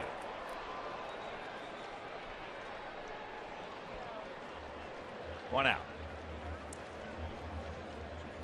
Well, he symbolized baseball. Well, to a lot of people. House. Yeah, the house the Ruth built. Yeah. If it hadn't been for a Broadway play, baseball would not exploded the way it did, because he would have still been in Boston. Yeah, they sold him, and obviously that curse was eventually put to bed, but it lasted a long time. Put it to bed in 04. But liked it so much they won again a couple years later. 06, yeah. Diaz with a 2-0 count. He was hit by a pitch and scored in the first. Grounded out 3-1 in the second. Well, that's her pick to click.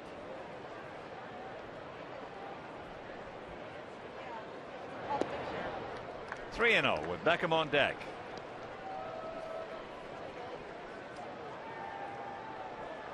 As long as she holds that up with Gordon when he comes to bat, I'll be right there with her. There's the strike.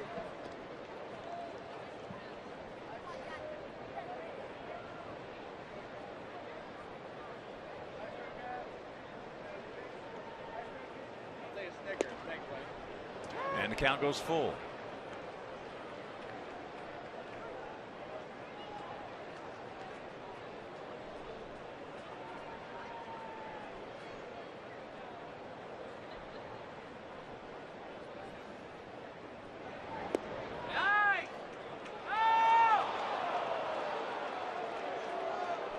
Well, the appeal to Ted Barrett, and he said he did swing. That ball was low and out of the zone.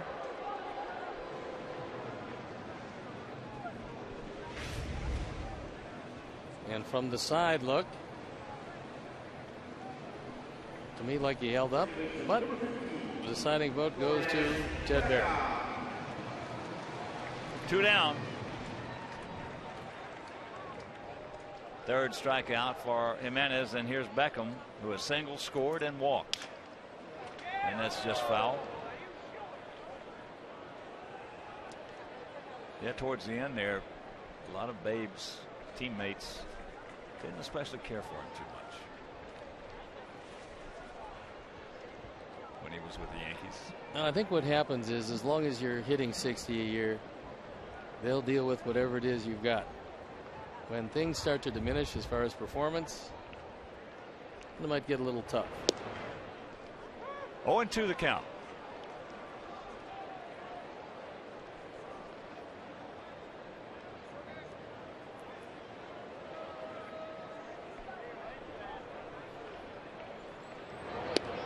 Big sweeper.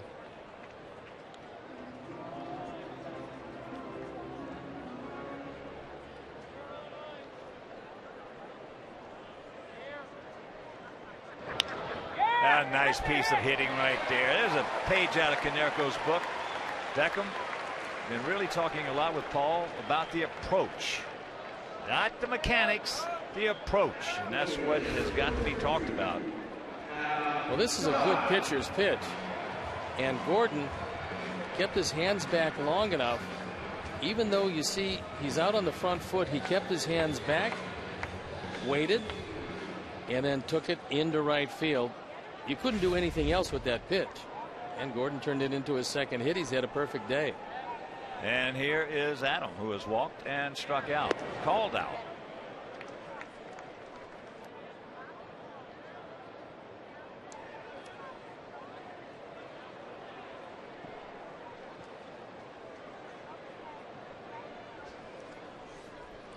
Yes, sir.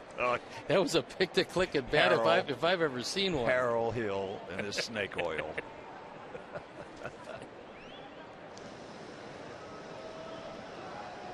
Here's our AT&T Uverse multi-view. We give you that center field shot just in case a big man hits it down the line, or would care to hit it into the vacated left side anywhere because nobody is at home there. 2-0 the count.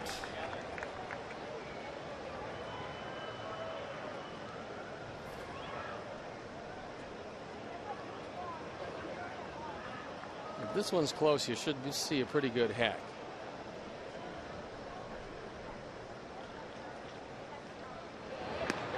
Way high.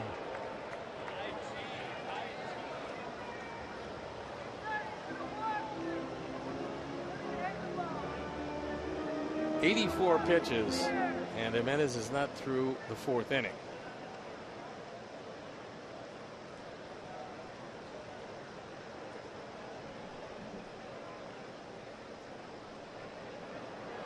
Decent lead by Gordon. And that's ball 4, and that'll bring up Konerko.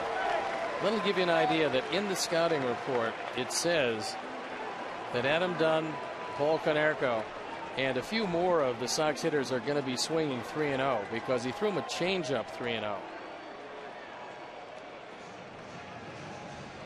And a very long, very slow walk to the mound, which you would believe means that somebody is going to start to throw in the pen. It's Scott Radinsky coming out.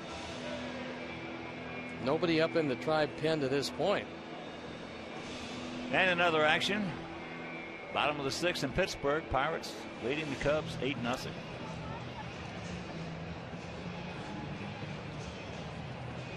Well, if Pittsburgh holds on, it'll be 12 losses in a row for the North Siders. And they sent Garza to the mound today. That was the guy that has been, along with Dempster, one of their most successful pitchers. Well, Dempster's been wearing it all year. You get a guy with an ERA as low as just about anybody in the league, lower than most, and he is yet to win a game this year. He's been wearing it all year.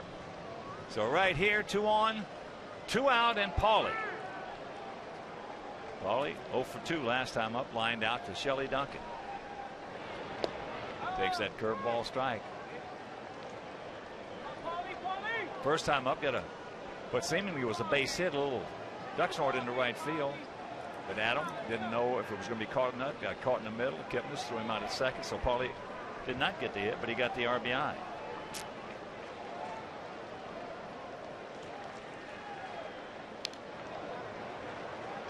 And Jimenez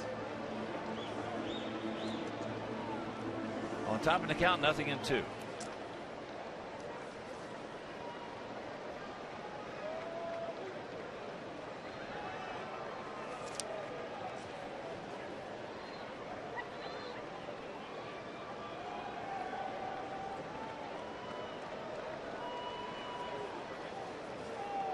Paulie trying to extend that hitting streak to 13 games. Check, trying to get him chase up high at 93.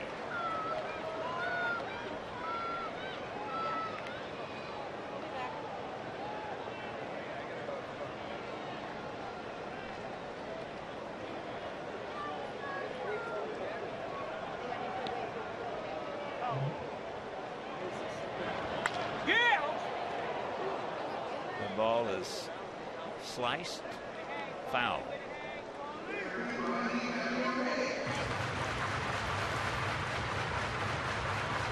Bottom of the fifth in Minnesota. Tigers leading the Twinkies 2-1.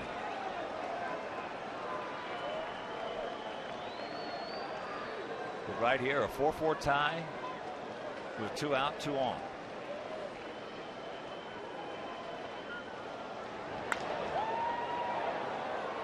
And another souvenir right side.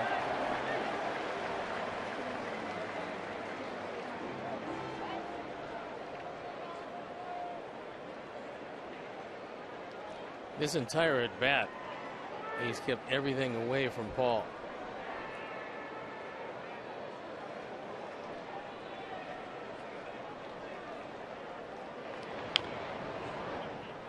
And that curveball fouled away.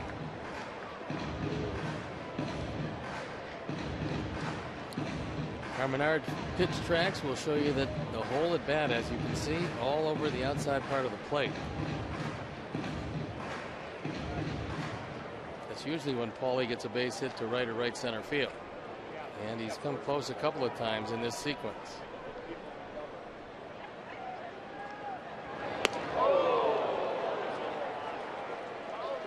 Two on, 2 out, 2 balls, 2 strikes.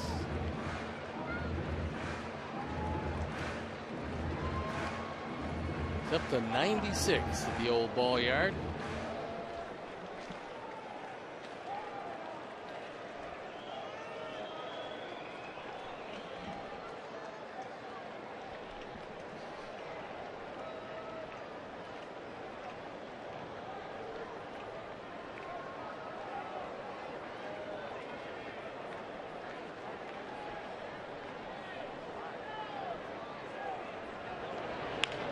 That ball hit hard. Stretch, stretch. They look up. You can put it on the board. Yes.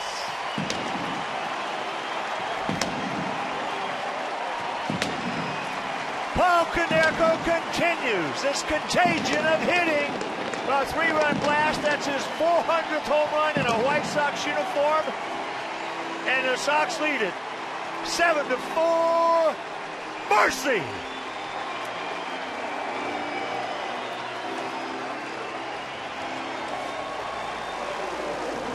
Standing ovation from the crowd. Paulie got a hanging curveball up in the zone. Jimenez tried to go away with everything, and that time left it middle in and gone. 4 runs batted in today. He does indeed have a 13-game hitting streak, and now he takes a curtain call in front of a very appreciative crowd. Makes it a 7-4 game. Alex with a good rip fouls it back, and the count 1-1.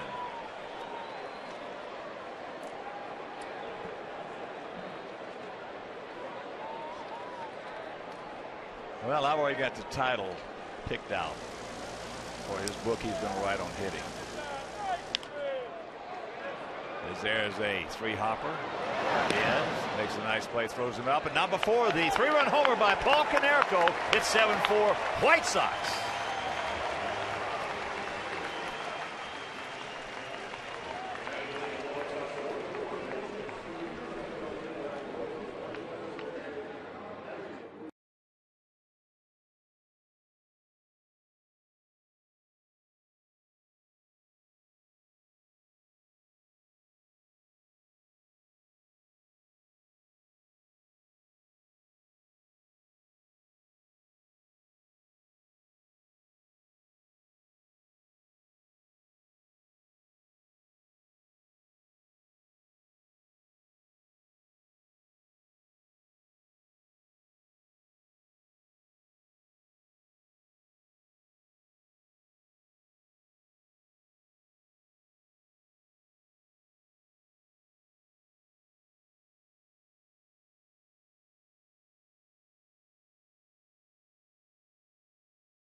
seats are still available for our Sox and Cubs here at US Cellular Field, June 18th, 19th, and 20th.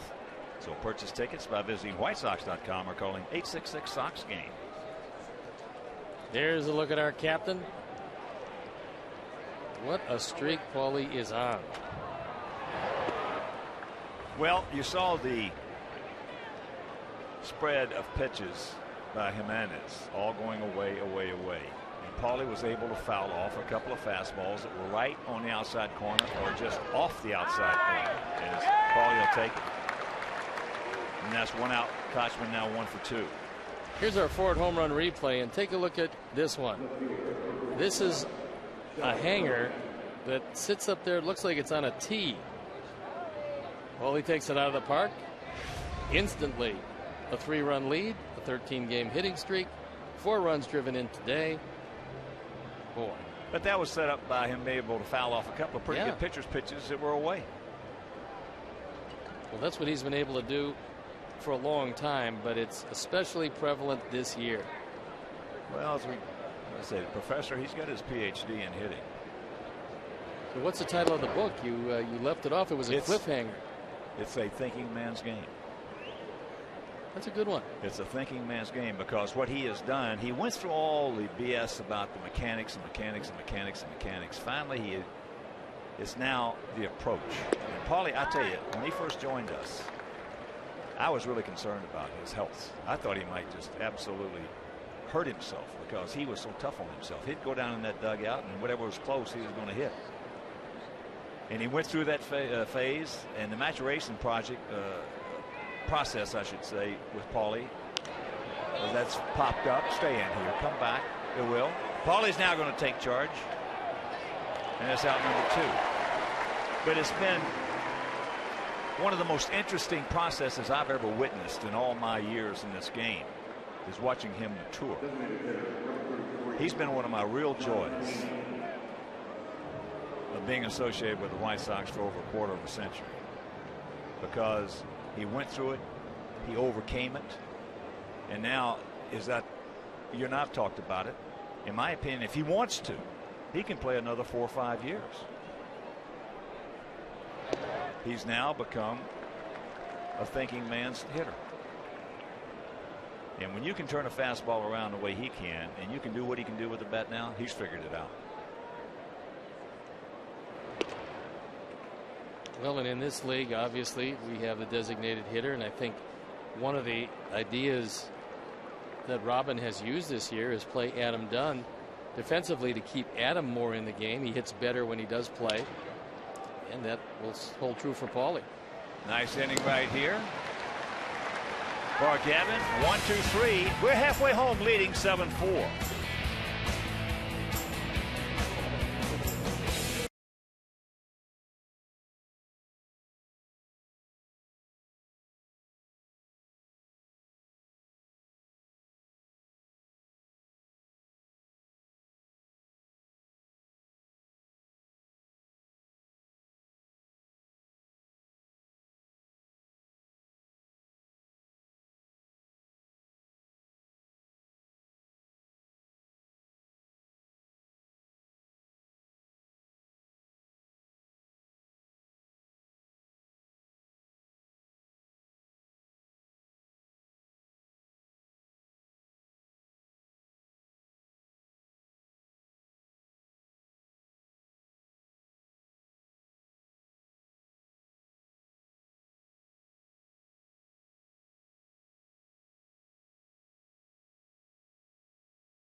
Maryland has taken over behind the plate. They called him up from the minor leagues. Very similar to Lou Marson as far as being a catch it and throw it type of catcher. And here is Tank. 0 for 2. He's going out to left and he's going out to right. Yeah, but watching Paulie come around has just been, he's gone through the whole gamut. He's one of the toughest guys I've ever been associated with. There's a bullet. Forget about that one, BS. Well, one of the things that has characterized the resurgence of Viciedo is the fact that there's guys, when they hit a ground ball, it has to be 10 feet from the infielder or won't go through. If Tank hits it 2 feet from the infielder, he can't get to it. No, can't. No chance. That's going to be it for Jimenez, who will depart, going 4+ innings. We had always roughed him up. Today, no exception. So he'll depart the game. And we'll be back after these messages.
And we saw him in the first game of the series. There he is again, 1-1, ERA 5.32. Nothing wrong with his stuff, but when we looked at him last time, he pitched an inning and a third, gave up 3 runs on 3 hits with a walk. And here is Alexei. He was 2 for 2 with 2 RBIs. This guy's got some of the biggest movement on a fastball or a sinker as anybody in baseball.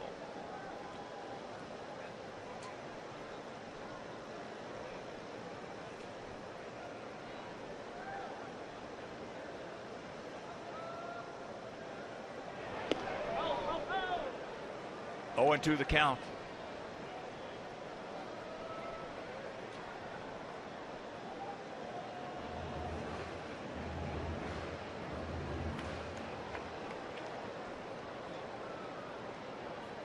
Pittsburgh now leading the Cubs 10-0.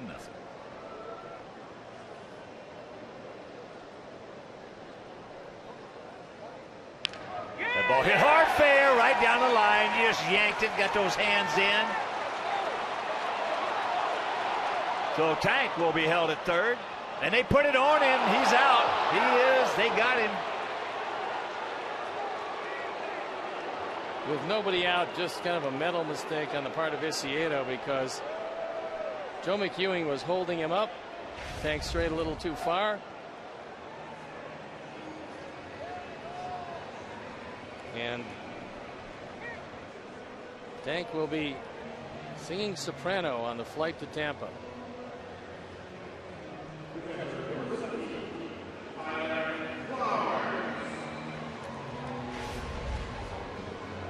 So here's Tyler. You can bet your sweet Bippy that's the last time that'll happen. Yeah, I believe that on the youngsters, there's a lot of lessons to be learned. That's one of them. Nobody out. Your coach holding you right there. You got to pick him up and stop.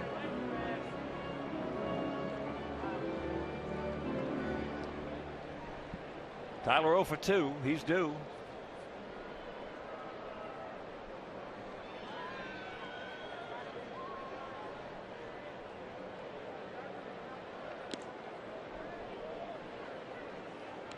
And the count 1-1.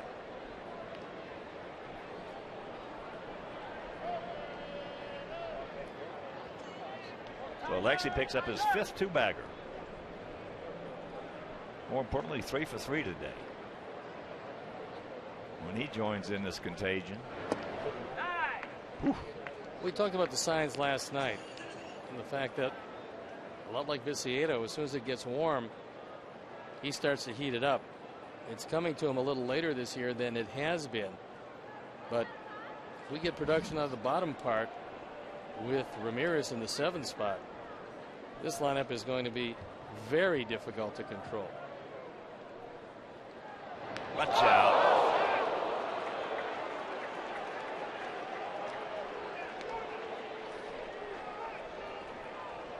Got him pretty good.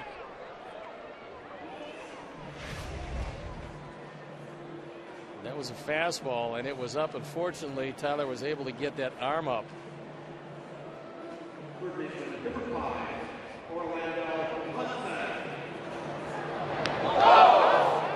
That got him flush. There's no graze to it. Well, you better, if you're the next hitter, you better have to take that baseball out of play. Because he's just about harder than that baseball. As here's Orlando. Hudson 0 for 2 today, a grounder to second. And he takes ball 1. 7-8-1 for our guys, 4-8-0 for their guys.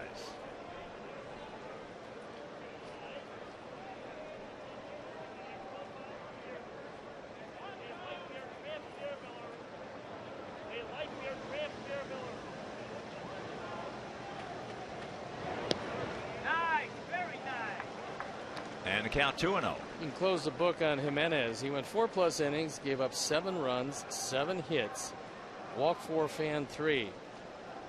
And that's been his yearly pattern, walking more than he's struck out. Not a good thing. Stay fair. Stay fair. It will. Now they're going to wave Tyler around.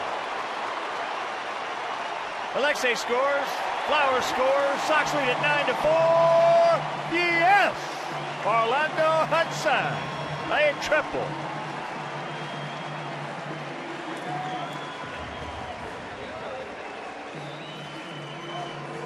So Asensio has seen 5 earned runs tacked on to his ERA in this series. 3 on the Friday night game and 2 right here so far. As Orlando gets that ball inside, drives it into the corner. He's still got very good speed. And it's a 5-run lead. Don't stop now, boys. As here is De Aza.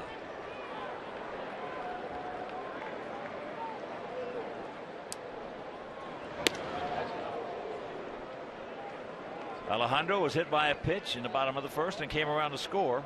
He also has bounced out 3-1 and then was called out on a pitch he didn't particularly care for on a check swing. In the meantime, Minnesota has taken the lead over Detroit 3-2. Go Twinkies.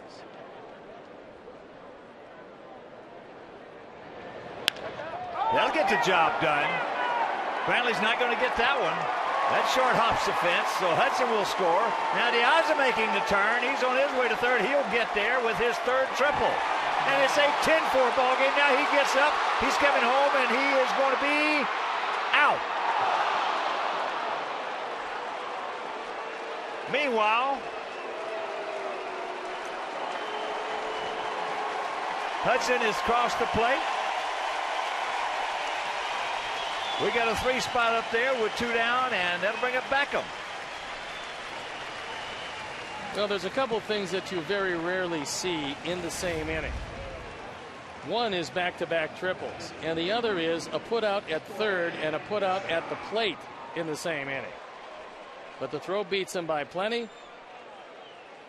The question is, did he tag him before the left hand gets in? And that's a matter of conjecture, but Marvin Hudson said he did. This offense is nice to watch.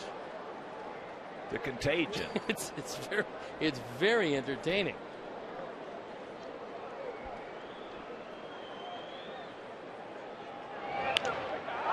That ball hit deep in left center field. Stretch. Ducking, giving chase. He can't get there. That's one hop into the seats for a ground rule double. That's the third hit for Beckham. He also has scored twice.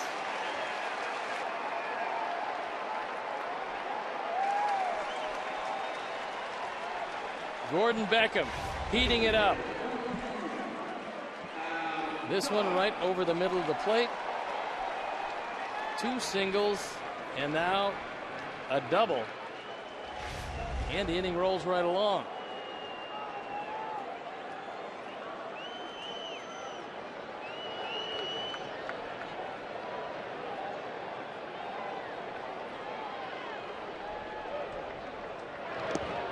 Nice pick right there by Carlin.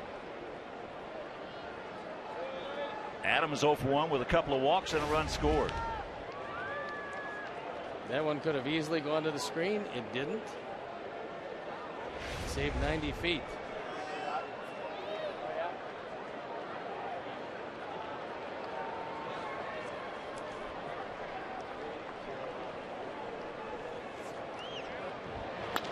That ball hit hard right at Bradley. Makes the catch, but not before. Another crooked number goes up on that board. We'll go to the sixth, leading 10-4. Murphy.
Sportsnet. Tune in as he talks sports with your favorite athletes, celebrities, and sports media personalities. So get your sports day started with the Dan Patrick Show weekday mornings from 8 to 11 right here on Comcast Sportsnet. 10 runs, 11 hits, 1 error for our guys. 4 runs, 8 hits, no errors for their guys. And for some of the youngsters out there who don't know what the word contagion means, it means it's an attitude or an emotional state among a number of young people that's communicated among each other. So, the Contagion Boys. Paulie's definitely got it started, and everybody is being communicated with. The attitude. Well, they certainly have gotten the message. Well, we talked in spring training so much about it. What Robin is doing here, he's changed the attitude.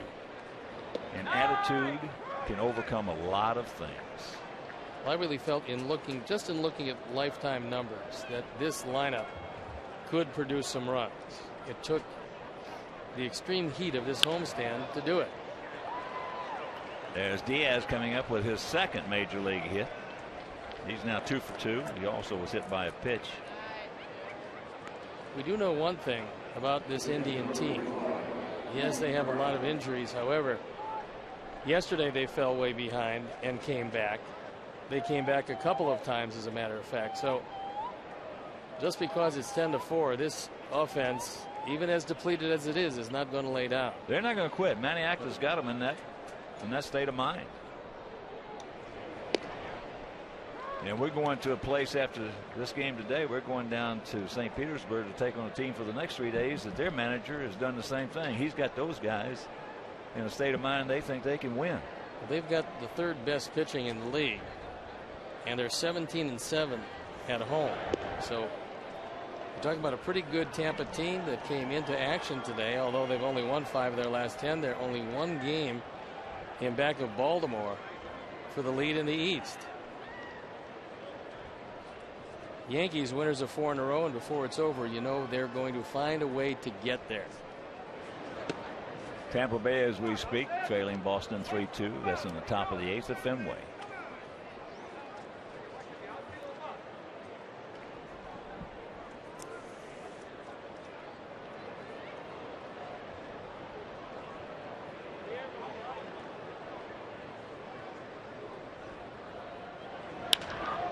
That ball hit hard into left center field. Tank can't get there. That's on a one hop. So Floyd, Gavin is really struggling.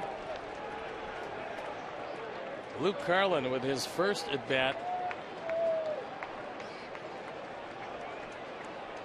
Drives that ball into left center field. One hop out of the ballpark. That's going to be it for Gavin Floyd. As Robin points to the bullpen, Santiago is going to come in. Gavin Floyd will exit at, no, it's Will Omen at 5+ innings. And so we'll be back after these messages.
And he crushes it. No chance for Viciedo. So just like that, runners at second and third. It drove Gavin Floyd from the mound. Our Honda call to the pen is Will Omen. He inherits 2 on. This one's still far from over. A very lively ballpark today. And Omen 0-2, ERA 6.35 on for the 21st time. And he'll move to the top of the order. Well, with Gavin's pitch count, he was going to get out there anyway. You got the 3 left-handers, as here is Chu. He is 0 for 3 today.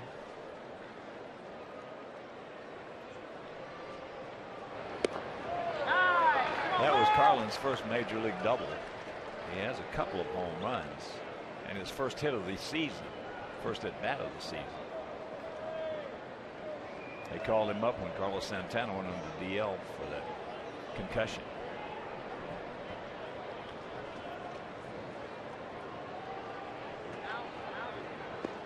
Breaking ball low and the count 1-1.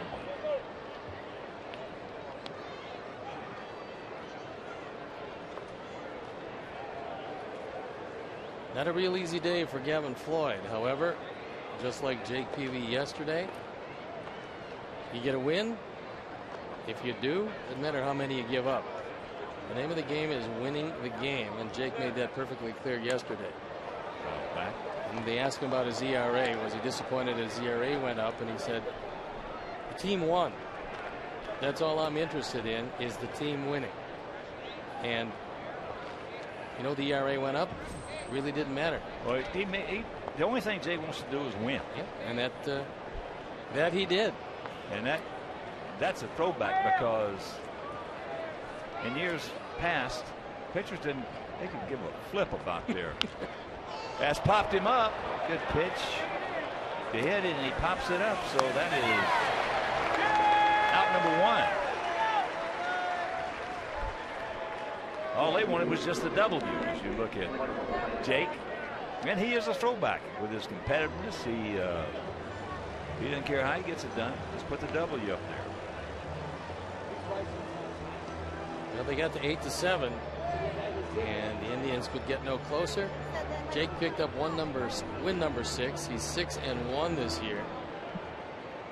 He's putting together a terrific season. Well, he also went 33 games over 500 in his career. He was 115 up and 82 down.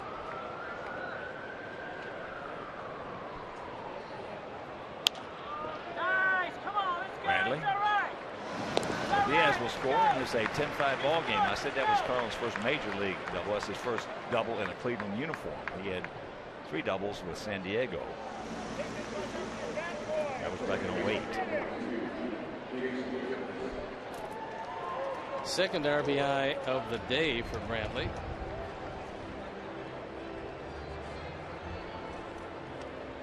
That gives him 19 for the year.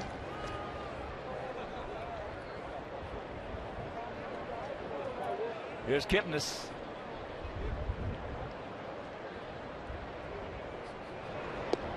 Breaking ball, good one.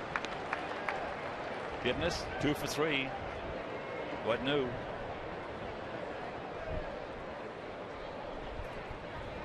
$22,182. Beautiful day. Cloud in the sky. 0-2 the count.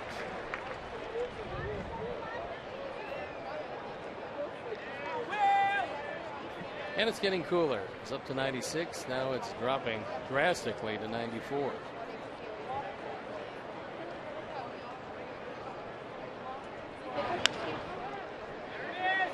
Nice job by Will Oman. Attaboy, Will. And that'll retire the side. Go to the bottom of the 6th, leading by 5.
moment.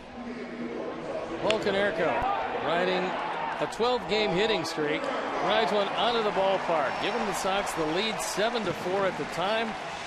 His hitting streak to 13. That is our Miller moment. The captain, Paul Konerko.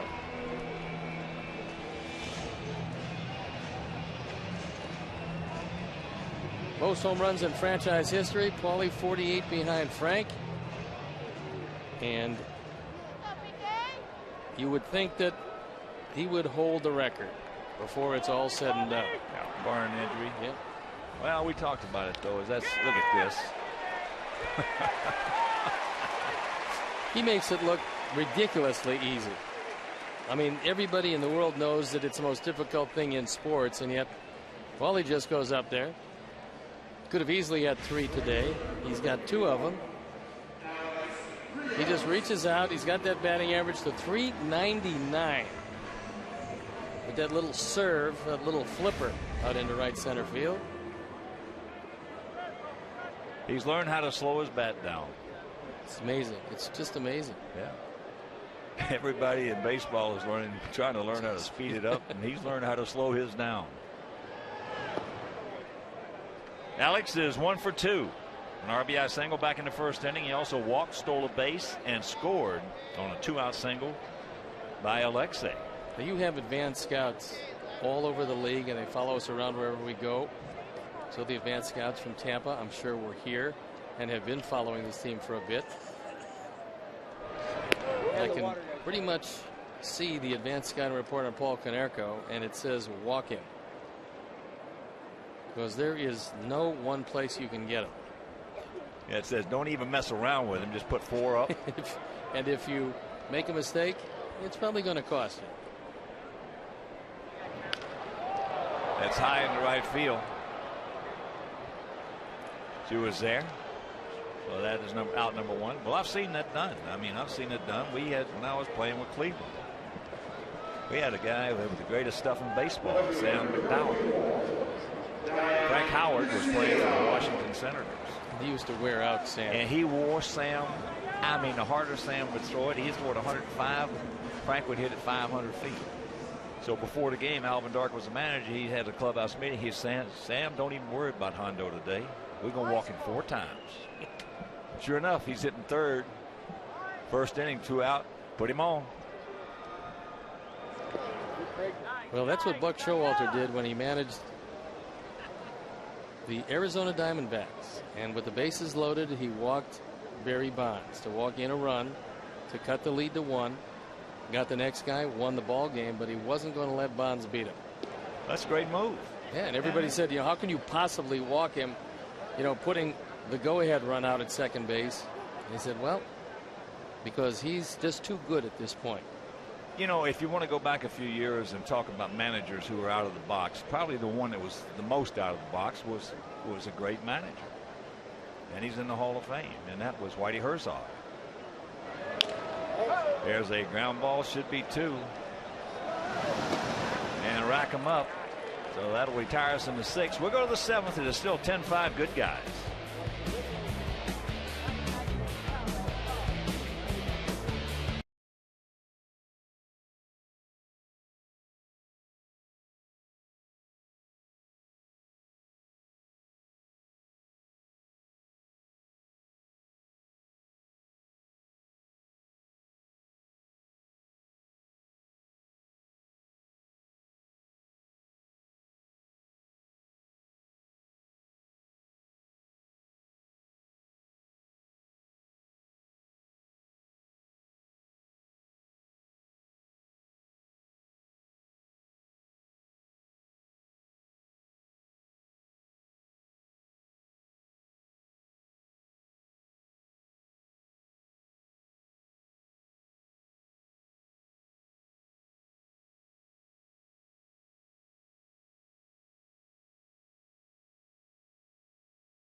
Chuck and Bill. Plus, go live to Robin Ventura's postgame remarks. Don't miss Galaxy White Sox postgame live immediately following the game on Comcast Sportsnet, fans' best friend.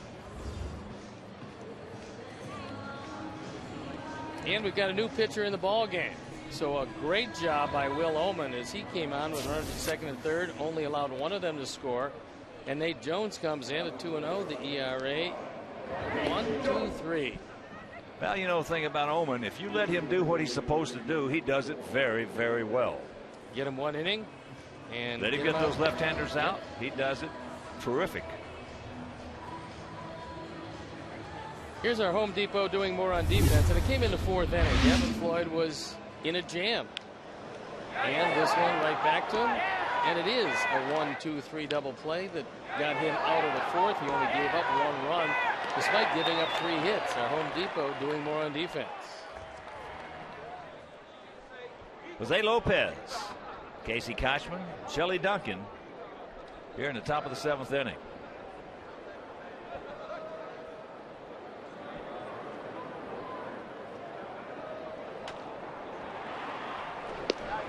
First pitch strike to Lopez. That one at 98. Lopez is 0 for 3 today. 0 for 11 in the series. And the count 0-2. Well, it was about a year and a half, maybe 2 years ago. Nate told me that he started working on that slider. And it's become a real good one. Fastball is without question one of the biggest fastballs around.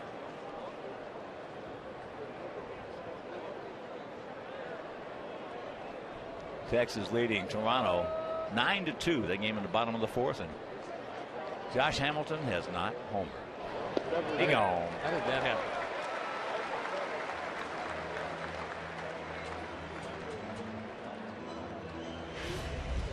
We were talking about the slider. There it is. And as you can see at 87, which by the way is as fast as a lot of guys in this league's fastball, that slider in that spot is, you might as well go home. So here's Kochman. He's 1 for 2. Takes first pitch strike. That one in 97.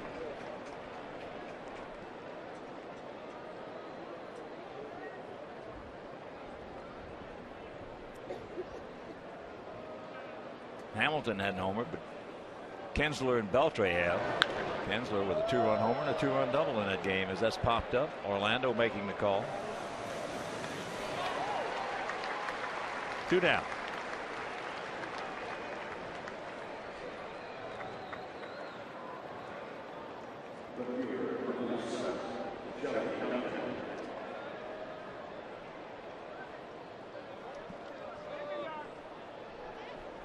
That game is only in the bottom of the 4th, and Texas has 9 runs. That's some offense. I'll tell you what, ours hadn't been bad. No, lately. Well, you got to give Jeff Manto a ton of credit. I mean, you got to give him a ton of credit, and you got to give the attitude of this whole ball club a ton of credit, and that goes to Robin and the coaching staff. It's just different.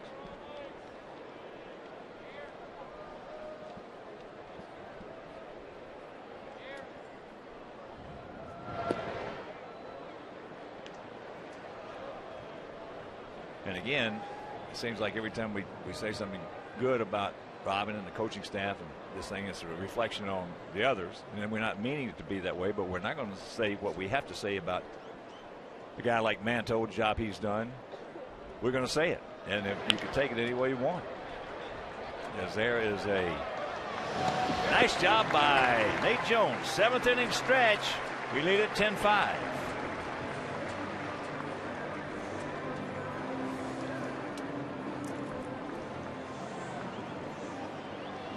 And USAA would like to recognize our American military members here at the stadium today.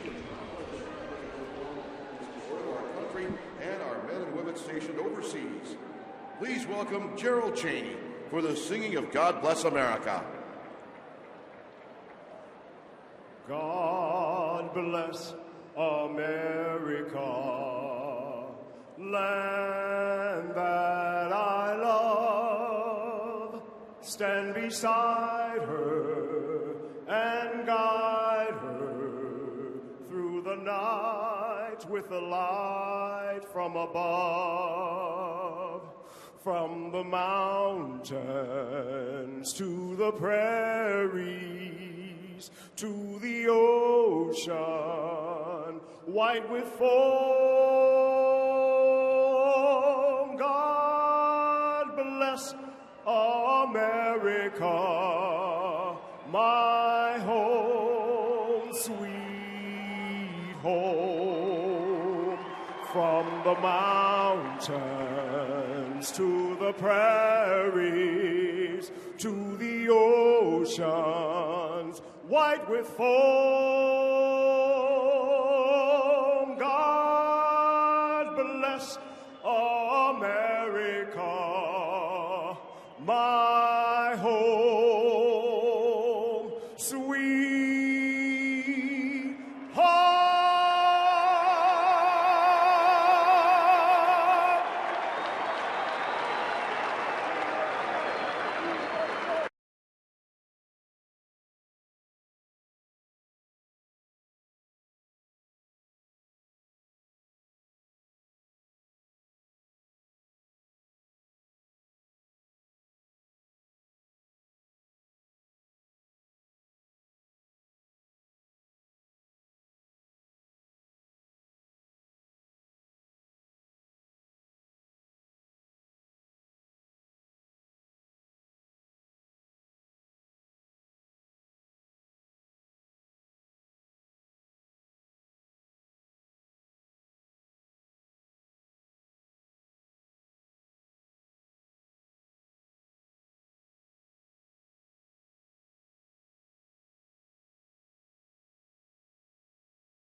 That means Tony Sipp will come into it.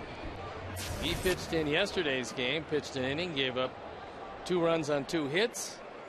In fact, he gave the 2-run homer that Alex Rios hit in the 8th inning. So he comes on for the 22nd time.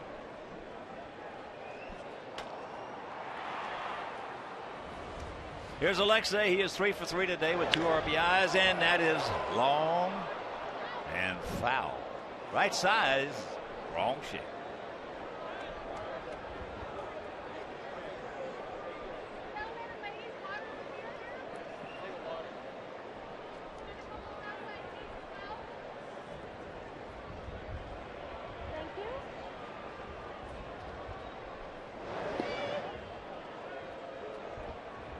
One and one to count.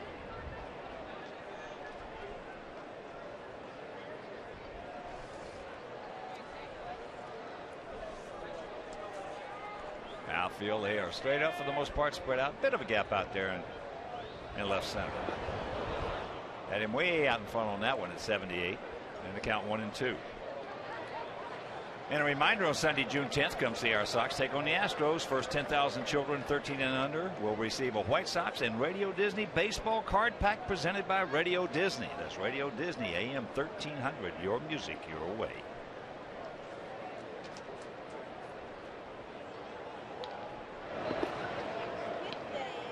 Another one at 79. And the count 2-2.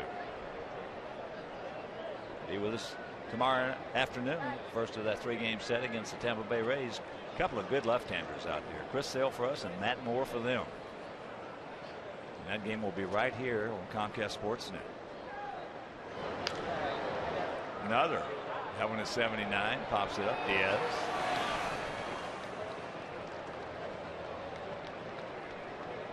So one out. That'll bring up Tyler Flowers. And on Tuesday it'll be Philip Humber against James Shields. And that game also on Comcast Sportsnet. That's a night game. And then on Wednesday to be announced for us against Alex Cobb. And that's the day game. And that game will be over WGN. I would think that would be Quintana. That's what Robin thinks. I mean, he's thrown well enough in his 2 outings to be able to feel comfortable inserting him in against a very good team. And Tampa Bay is a very good team. And so were the Indians twice when he faced them. There's one at 79 again. Tyler, 0 for 2. He's hit by a pitch and he has scored. That could turn out to be, hopefully, a very meaningful start and a relief appearance by Quintana. Well, it also may turn out to be a pretty good pickup out of the Yankee organization originally, picking him up as a minor league free agent. He couldn't quite get over the hump with them. A lot of pitchers have it come to him a little bit later, somewhere from 25 to 27. Could very well be that's the case, and if it is, he's a valuable left-hander, and you can never have too many of those. There's a chopper. The thing about Quintana is he's only 23. 2 down. Yeah, those could be down the road meaningful outings for that youngster and our ball club. Here's our Xfinity high-speed action replay. And it revolves directly around Orlando Hudson. He triples into the corner, drives home 2, races to third base, and that helped open up yet another 3-run inning. Strike on the outside corner.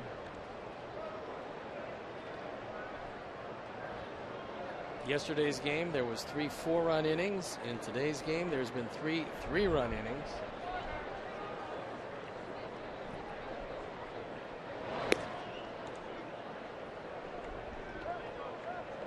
And although this one is not over yet, the huge difference, if you do sweep them, you cut 3 full games off their lead. You creep within a half game of first place.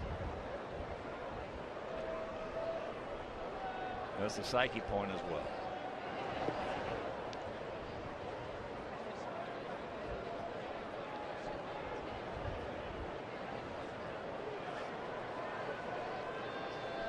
Two balls, a strike, and 2 out.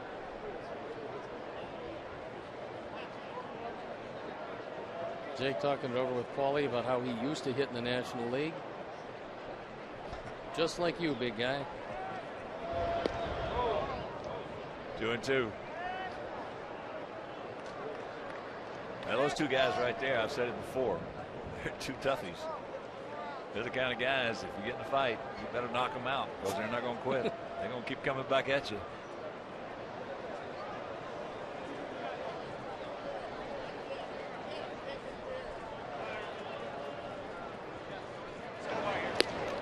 Got him. So a 1-2-3 inning for Tony Sipp, and we're into the 8th.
inning. Nate Jones on the bump. Damon 1 for 3, a 3-run homer back in the second.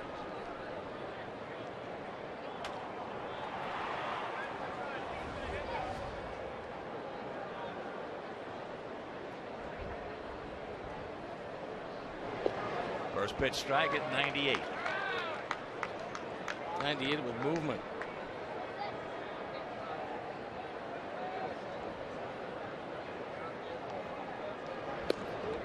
And the count 0-2. That was 99.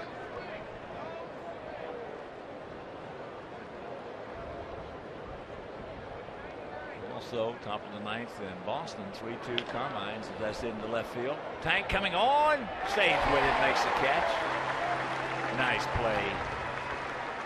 Big guy. 1 out. 7 in a row retired by the 2 relievers. 4 in a row retired by Jones. This play by Tank. So here's Diaz. He's 2 for 2 with 2 runs scored. He started off that 4th inning with a single, scored, and started off the 6th and scored. By me in the Dominican Republic. And if you want a fantastic White Sox experience, check out the Comcast Fundamentals deck at US Cellular Field. You can interact with White Sox trainers, run the bases with a wiffle ball diamond, and test your swing at the batting cages. You're always at the center of action with Xfinity, only from Comcast. Woo! 2-1.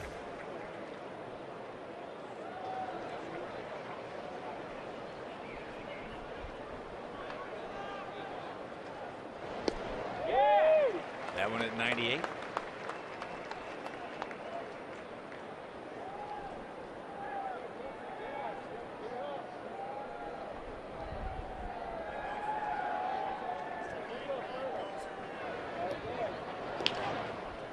And that's a souvenir left side. Wind is starting to freshen up quite a bit here. A very windy homestand, as a matter of fact. The other night was just about as windy as we've seen in a long time here. And when it's out of the southwest, it can be a very difficult park in which to play. Well, one dog, Lance Johnson, Sox center fielder, and a good one. Said it without question, it's the toughest center field to play in the American League when it's windy. You can understand it because the wind swirls and you never really know which way it's blowing. Gordon will take care of that one. That was Roger Boston. Ground ball there. Like on a Brunswick pool table.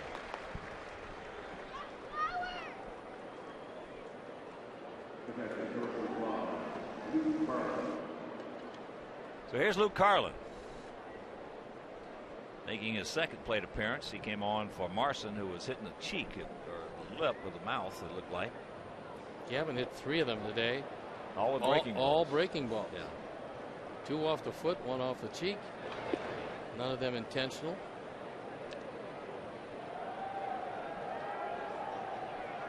Kevin just didn't have real good command today, but he left with the lead and stands to win this one as his offense has come to play again.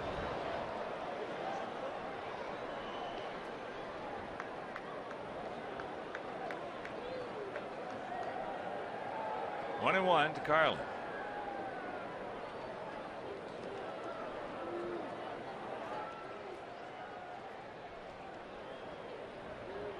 Huge gap out there and right center. And that's popped up left side. Stay in here. Come back. Come back. Come back. Nope. Nice effort. But Orlando comes up a little short.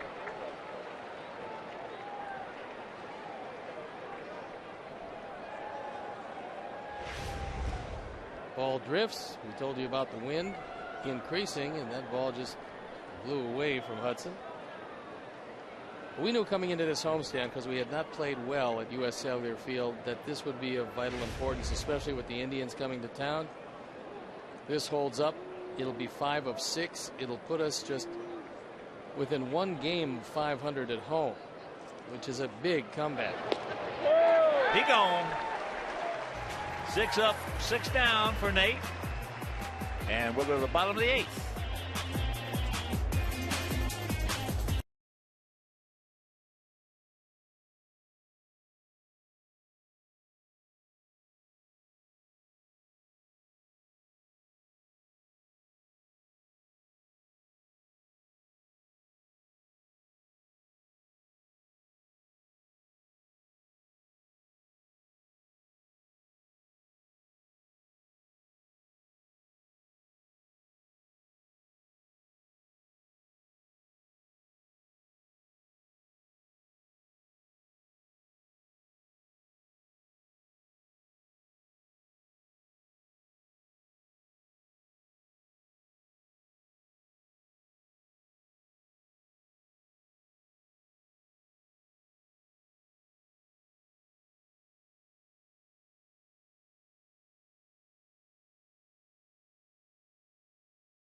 Yes, indeed. 9+ runs in 4 straight games. First time in team history since June 27th through the 30th of 1938. This will show you just, number one, how strange it is to put this kind of offense together, and 2, how long it's been since this ball club has done just that. And this has been an amazing homestand. 1938. Wow, I was just getting ready to get hatched. 3 years later. I was going to say, wait, let me take a look again. 38, wow. Here's Diazza to face Tony Sipp. Takes first pitch strike. Alejandro. He's 1 for 3 at triple and an RBI. In fact, in the 5th inning, if you missed it, Hudson tripled, and then Diazza went back-to-back with him. Back-to-back triples. Very unusual.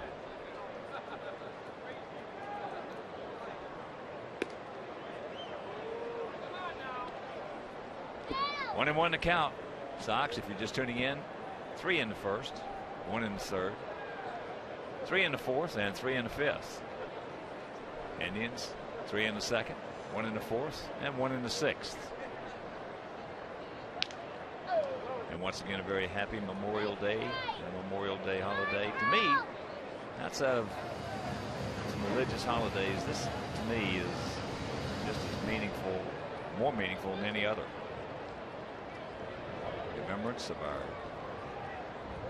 men and women around the world, past and present. Make it a safe one, a loving one, and a reflective one.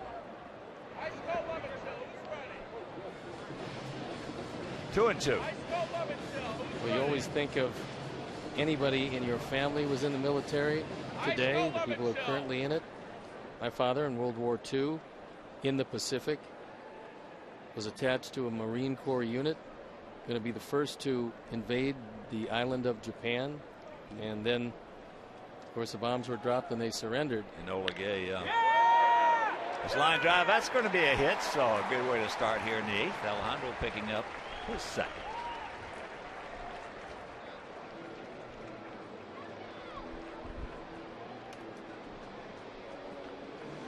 Another good pickup we were talking about in town was Alejandro Diazza. It's turned into an amazing pickup. Yeah. We take a look at the way he's played center field.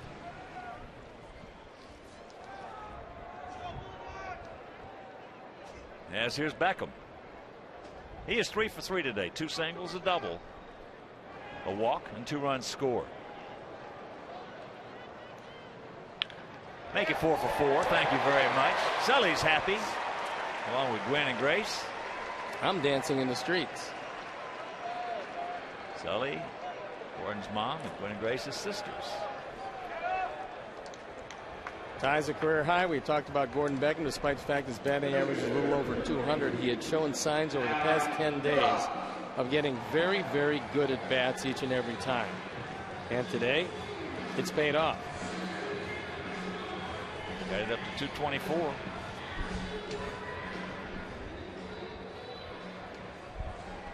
So 2 on, nobody out, and here is Adam. He's 0 for 2 with 2 walks and a run scored.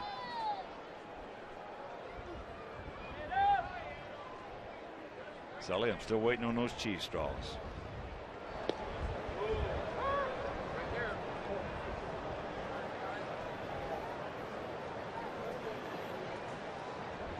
Sox 10 runs on 14 hits. Indians 5 runs on 10 hits. Our relievers have come on. Will Oman and Nate Jones, and retired 9 in a row. That's into left field. Duncan broke back, now comes on.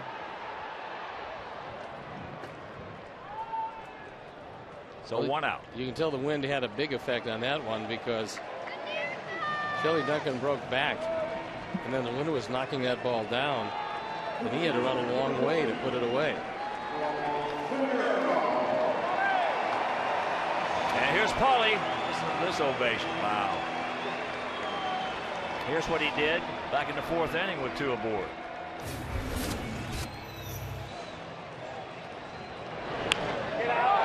He hung it and he hurt it.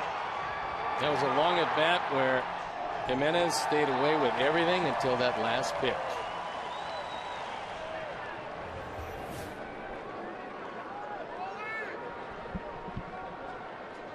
Paulie also has a single, hitting .399 as he stands up to that dish.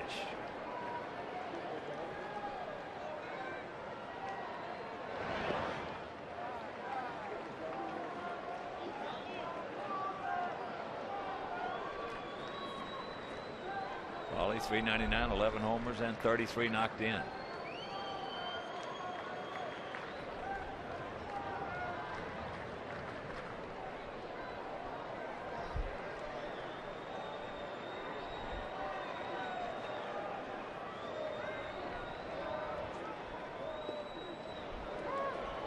There's a strike. That one at 81. Zip seems to be working on his off-speed stuff.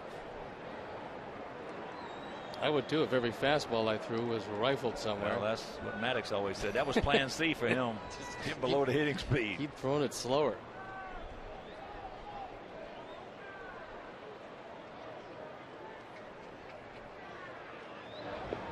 Ball gets away. So now ducks on the pond, but well, that might mean an intentional pass here. That was the Sip fastball. Maybe why he was staying away from it.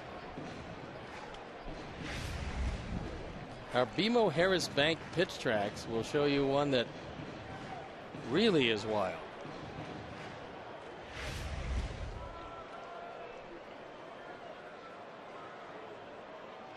So the infield in, and they're going to pitch to Paul.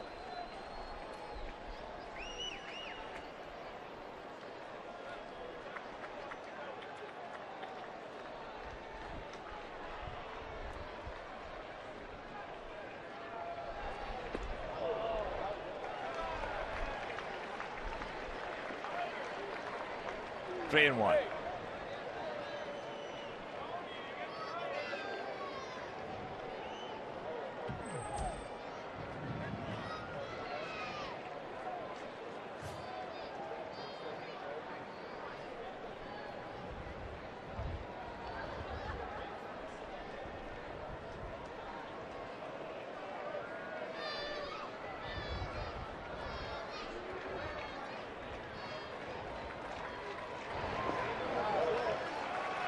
And the go around. That'll load him up.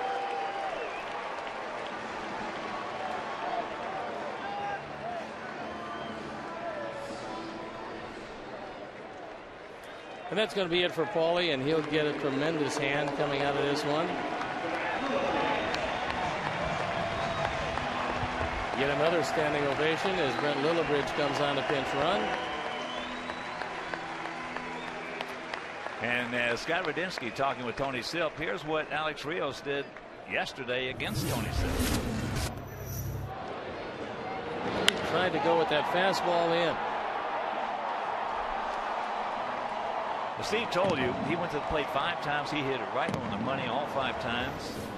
As it turned out, he went 3 for 5 with a homer and 4 RBIs. Except for Brantley and Chu, he could have been 5 for 5 with 2 homers and 8 RBIs. Yeah, that was one of those days where the baseball looked like a beach ball. He hit everything hard. Was robbed of the 3-run homer on a spectacular play. Was robbed of a triple by Chu, because if it gets by him, it's going for 3 bases, which would have meant he would have hit for the cycle. So it was a great day. It could have been a historic day. And you just got that shot of Paulie there. Paulie has put himself in his position right now of being one of the most loved players in franchise history. And deservedly so. Oh, no question about it. No question. You don't get many Paul Konerkos and Derek Jeters very often. They don't come along very often. That's why so very few teams see fit to actually name a captain of the ball club. Because you've got to be a special individual, not to mention a terrific player. That's out of play right side. Well, Jeter didn't want it, and Paulie didn't want it. Nope.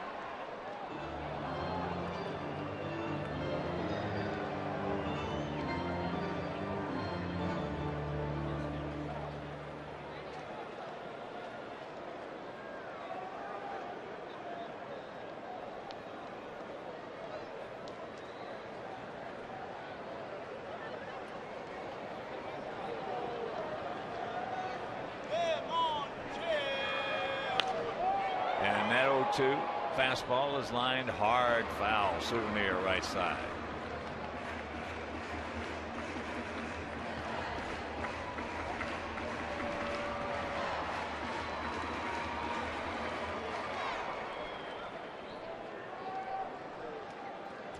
Sox packed with Sox.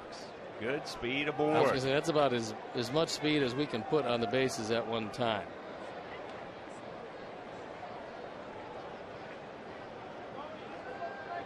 One out. Once again, the 0-2. That's into left field. Diaz is tagging.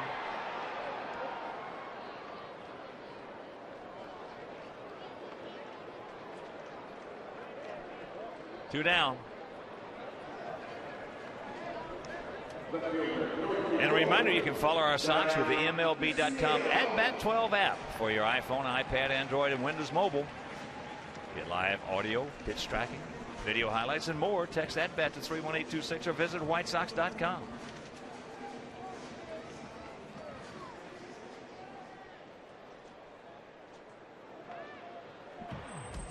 Manny Acta taking the long, slow walk out.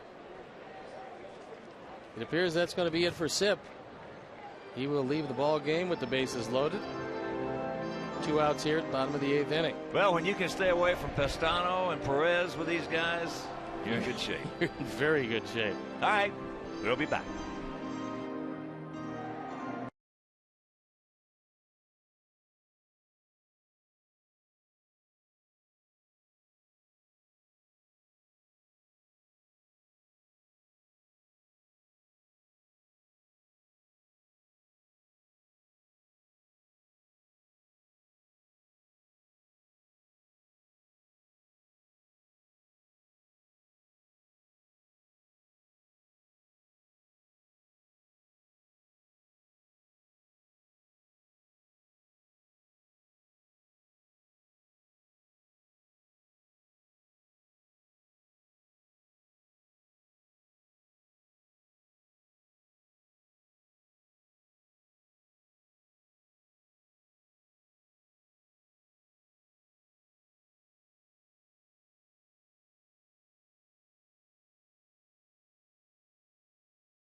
And with the bases loaded, we will take a look at the side arming Joe Smith. We heard him yesterday. Viciedo had a base hit when he faced him, drove in a run, and Smith gave up 4 on 4 hits in 1 inning of work. Yeah, that has not happened for us against him in a while.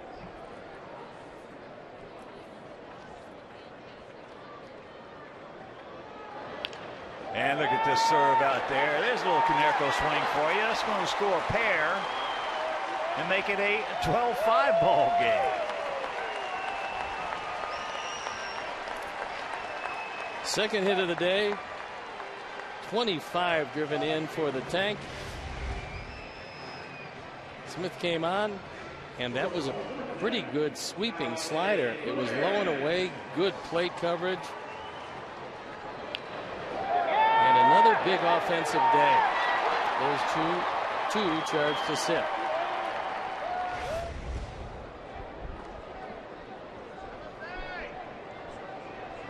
Alexei. And that'll do it, but not before. A couple of runs cross that plate, and we'll go to the 9th, leading 12-5.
TU-verse coming up tonight at 6:30. White Sox and Indians wrap up, and a look around the major leagues. So join Chris Bowden for Sportsnet Central. Chris Bowden for Sportsnet Central, presented by AT&T U-verse tonight at 6:30 only on Comcast Sportsnet, fans' best friend. Brent Lillibridge, who came in to pinch run, stays in the game defensively at first. And Hector Santiago comes into the game. There's been some great work out of the bullpen in relief of Gavin Floyd, who stands to win this one. And Santiago has 7 runs to work with. What a job by Nate Jones. Will Ullman, Nate Jones, 9 up, 9 down. Well, you're only as good as your bullpen. You're only going to go as far as your bullpen will take you as that breaking ball hangs inside. She was 0 for 4 today.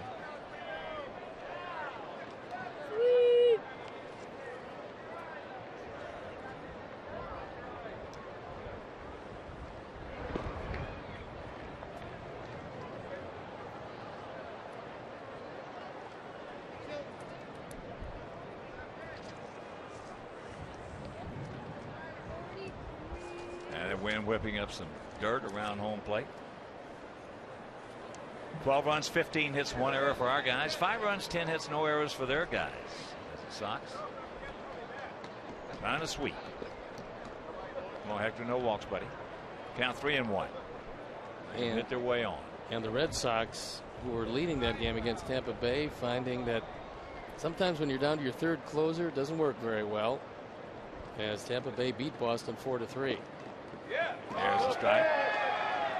Scored a couple in the ninth off Acevedos. They don't quit. Rays don't quit. I mean, Joe Madden, as we've talked about, he might be the best manager in the game. Maybe one of the best, certainly in my time in this game. He gone. One out. Boy, Hector. Came back with two big fastballs, the last of which he threw by him.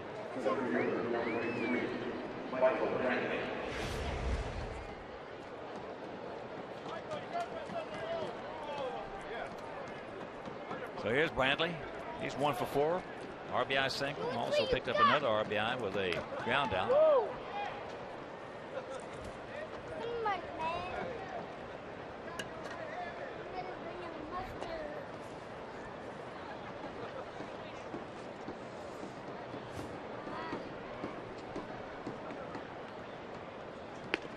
Breaking ball hangs high.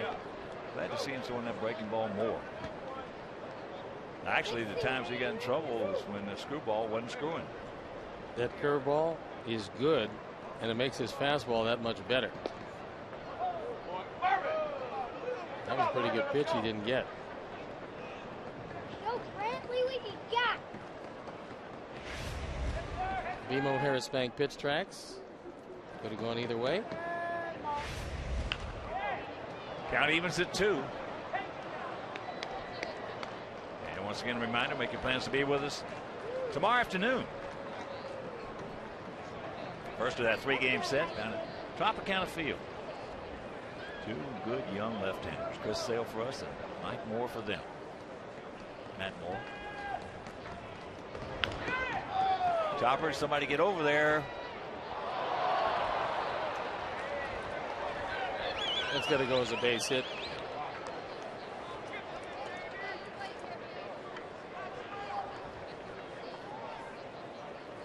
Not much you can do with this. It's going to be a very difficult play anyway. Even if Brent can come up with it and barehand it, it's going to be a foot race. But it becomes a moot point as he does not come up with it. And Brantley has his second hit of the day. Yeah, if a guy has any speed at all on that particular type, when first base is back, you can forget about it. Kipnis takes first pitch strike. He's 2 for 4 today. He is 6 for 11 in this series with a couple of homers and 4 RBIs. 0-2 the count for the 25-year-old out of Northbrook.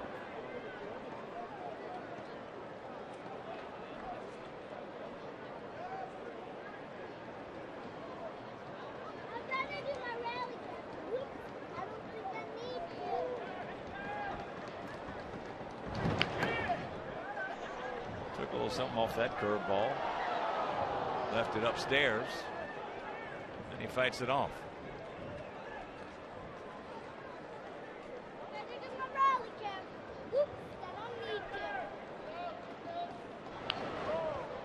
Tried to rush that 94-mile-an-hour fastball right by him.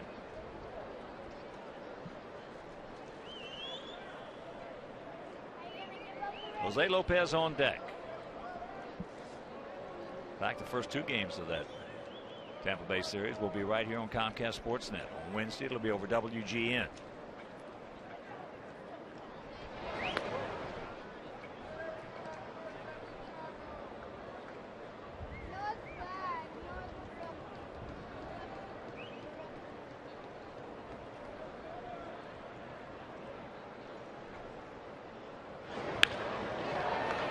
Hang up, it will. That's a hang with him. For Kipnis, 2 down.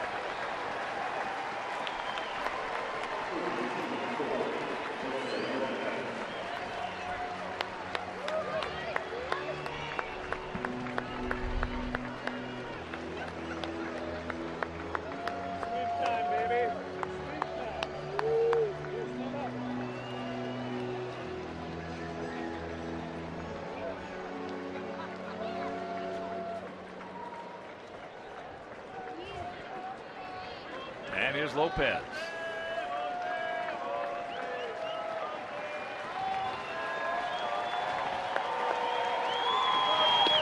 First pitch strike.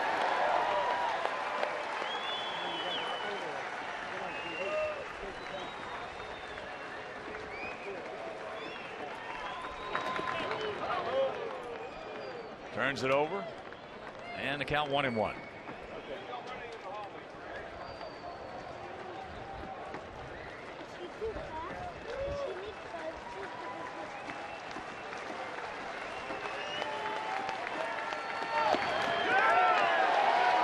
And the count 1-2. So the Indians down to their last bullet before getting swept by our Sox. And running our record against the Indians to 8-4 in our 12 games this year. That's trouble. Nobody's going to get that one.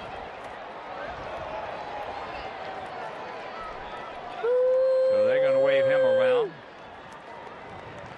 And it's a 12-6 ball game. First hit of the day for Lopez, his 11th driven in.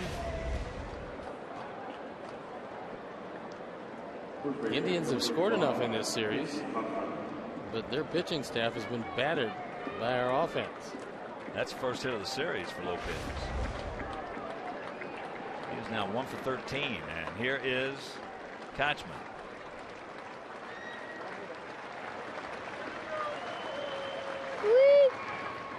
Takes ball 1.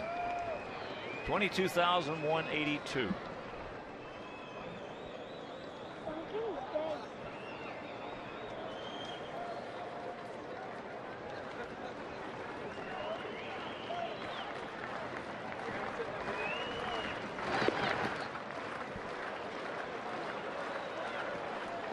Two and 0.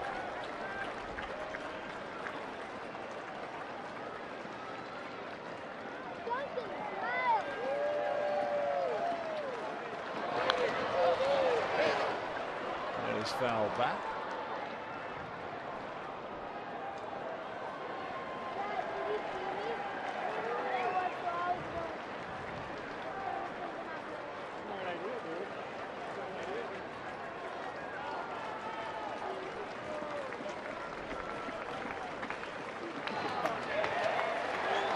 And it's 2-2. Sox have scored 35 runs in this series.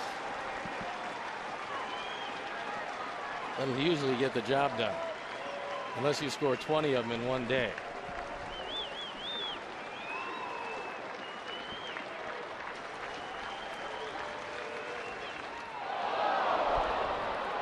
He didn't want to do that.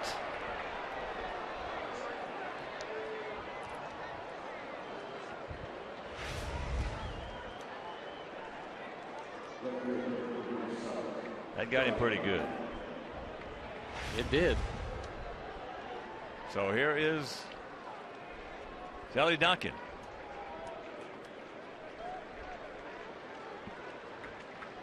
Two on, two out.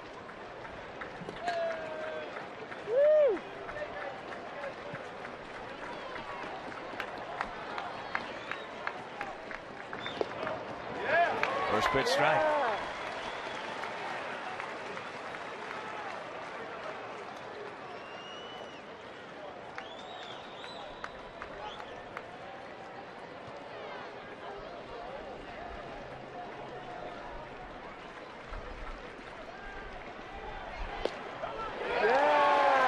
And once again, 2 strikes on the hitter.